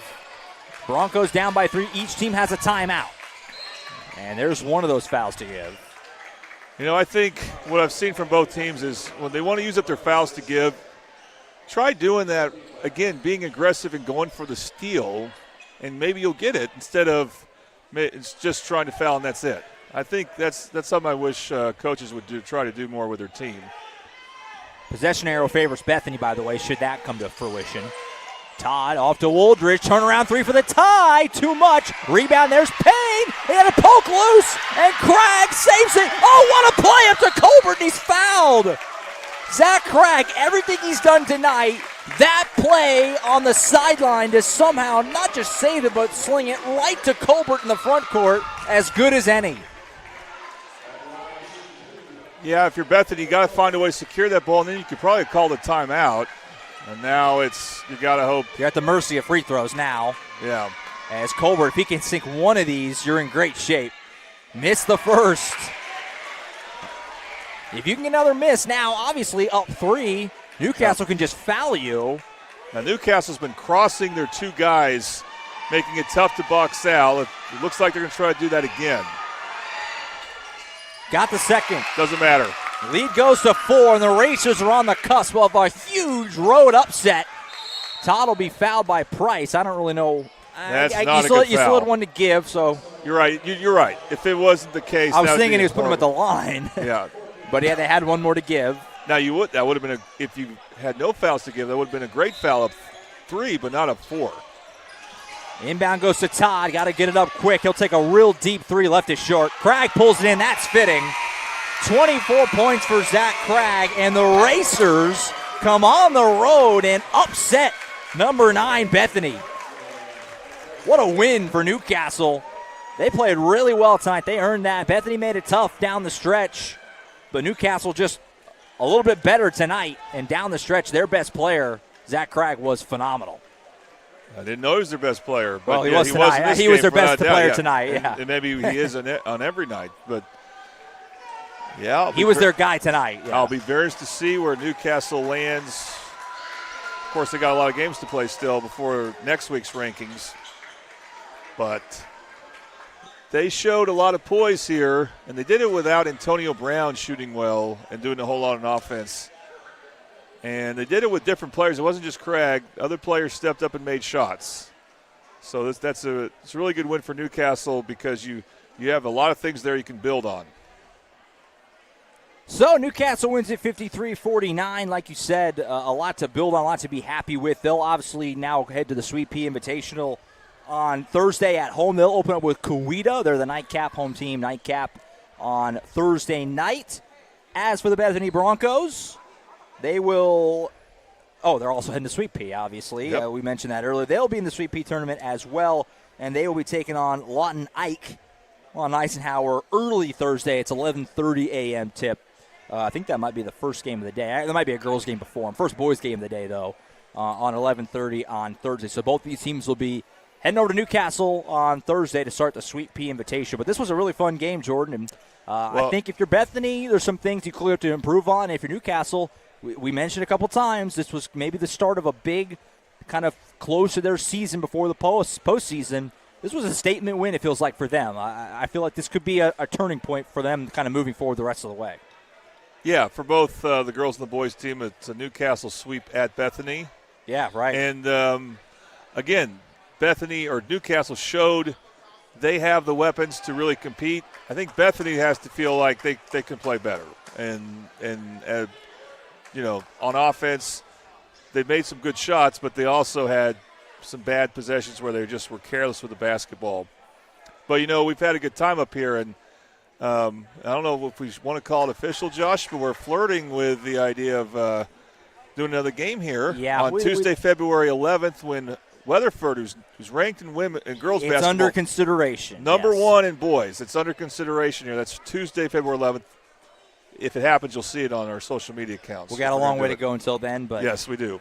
No, it was great coming out here. Obviously, Bethany was welcomed into the Oklahoma Sports Network family this past football season. And we wanted to make sure we got out here at least once, hopefully more than once, this basketball season. And it was great. It's a great setup. Shout out to the athletic director right here, Brandon Nyberg, who was very helpful getting us a good spot here. It's a really good spot. It's a nice gym. It's really well lit in here, which I know might be a silly thing to say, but that's not the case everywhere. It's not too big either. No, it's just a good size for 4A. Gym. It's a good gym, and we liked coming out here. We had a couple of great game staffs. The Racers got the better of them on both ends of it, but we hope to be back, certainly if not this year, in the future, without a doubt, because this is a fun place to come. And Bethany's got a really good basketball program, boys and girls, so lots to like. But this was a fun night. Fun to dip down to 4A a little bit every once in a while. Yeah, and these are rival schools in many sports. I would assume football, not so much this past year. They were in the same district before the move, yeah. Now you see it in basketball. Fun night. Newcastle wins both ends. The girls win at 56-40 earlier. Boys also get it done for the Newcastle Racers sweep, 53-49 in the nightcap. I want to thank our sponsors again, Focus Federal Credit Union, our title sponsor for tonight's ballgame, the Community Bank of Oklahoma, who is the charity stripe sponsor as well, helping us bring you high school basketball on OSN. Next broadcast, we mentioned before, the Titan Classic on Thursday. We'll put it up one more time real quick. Starts at noon and it's wall-to-wall from there. Wall-to-wall from there. Saturday games start at 10 a.m. and wall-to-wall from there, too. 6 games Thursday, 6 games Friday, 7 on Saturday. And we'll have them all on OSN. We're fired up. It's going to be a lot of fun. We're excited. And going to be fun. We'll be on the call. Jordan and I first up Thursday at noon. Del City and Memorial Girls. That's a great game. That's a heavy hitter matchup. Yeah. One of the better teams in 5A, one of the better teams in 6A going toe-to-toe to get it started on Thursday. We'll have a great boys game right after that as well on the 6A level with Norman North and Edmond North. It's great games all weekend, really. It's a lot of good teams, a lot of good programs, so we're excited to be there again, and that'll start Thursday at noon. Hopefully you tune in to all the action over the next few days. Jordan and I are going to rest up tomorrow. We'll be ready for a busy 3 days starting on Thursday. Appreciate you tuning in as always. We'll see you on Thursday. For Jordan Ray, I'm Josh Calloway signing off. I hope you enjoyed this presentation of high school basketball on the Oklahoma Sports Network. Good night from Bethany, where both Newcastle teams get the job done with big top 10 wins on the road. We'll see you on Thursday in the Titan Classic. Good night, everybody.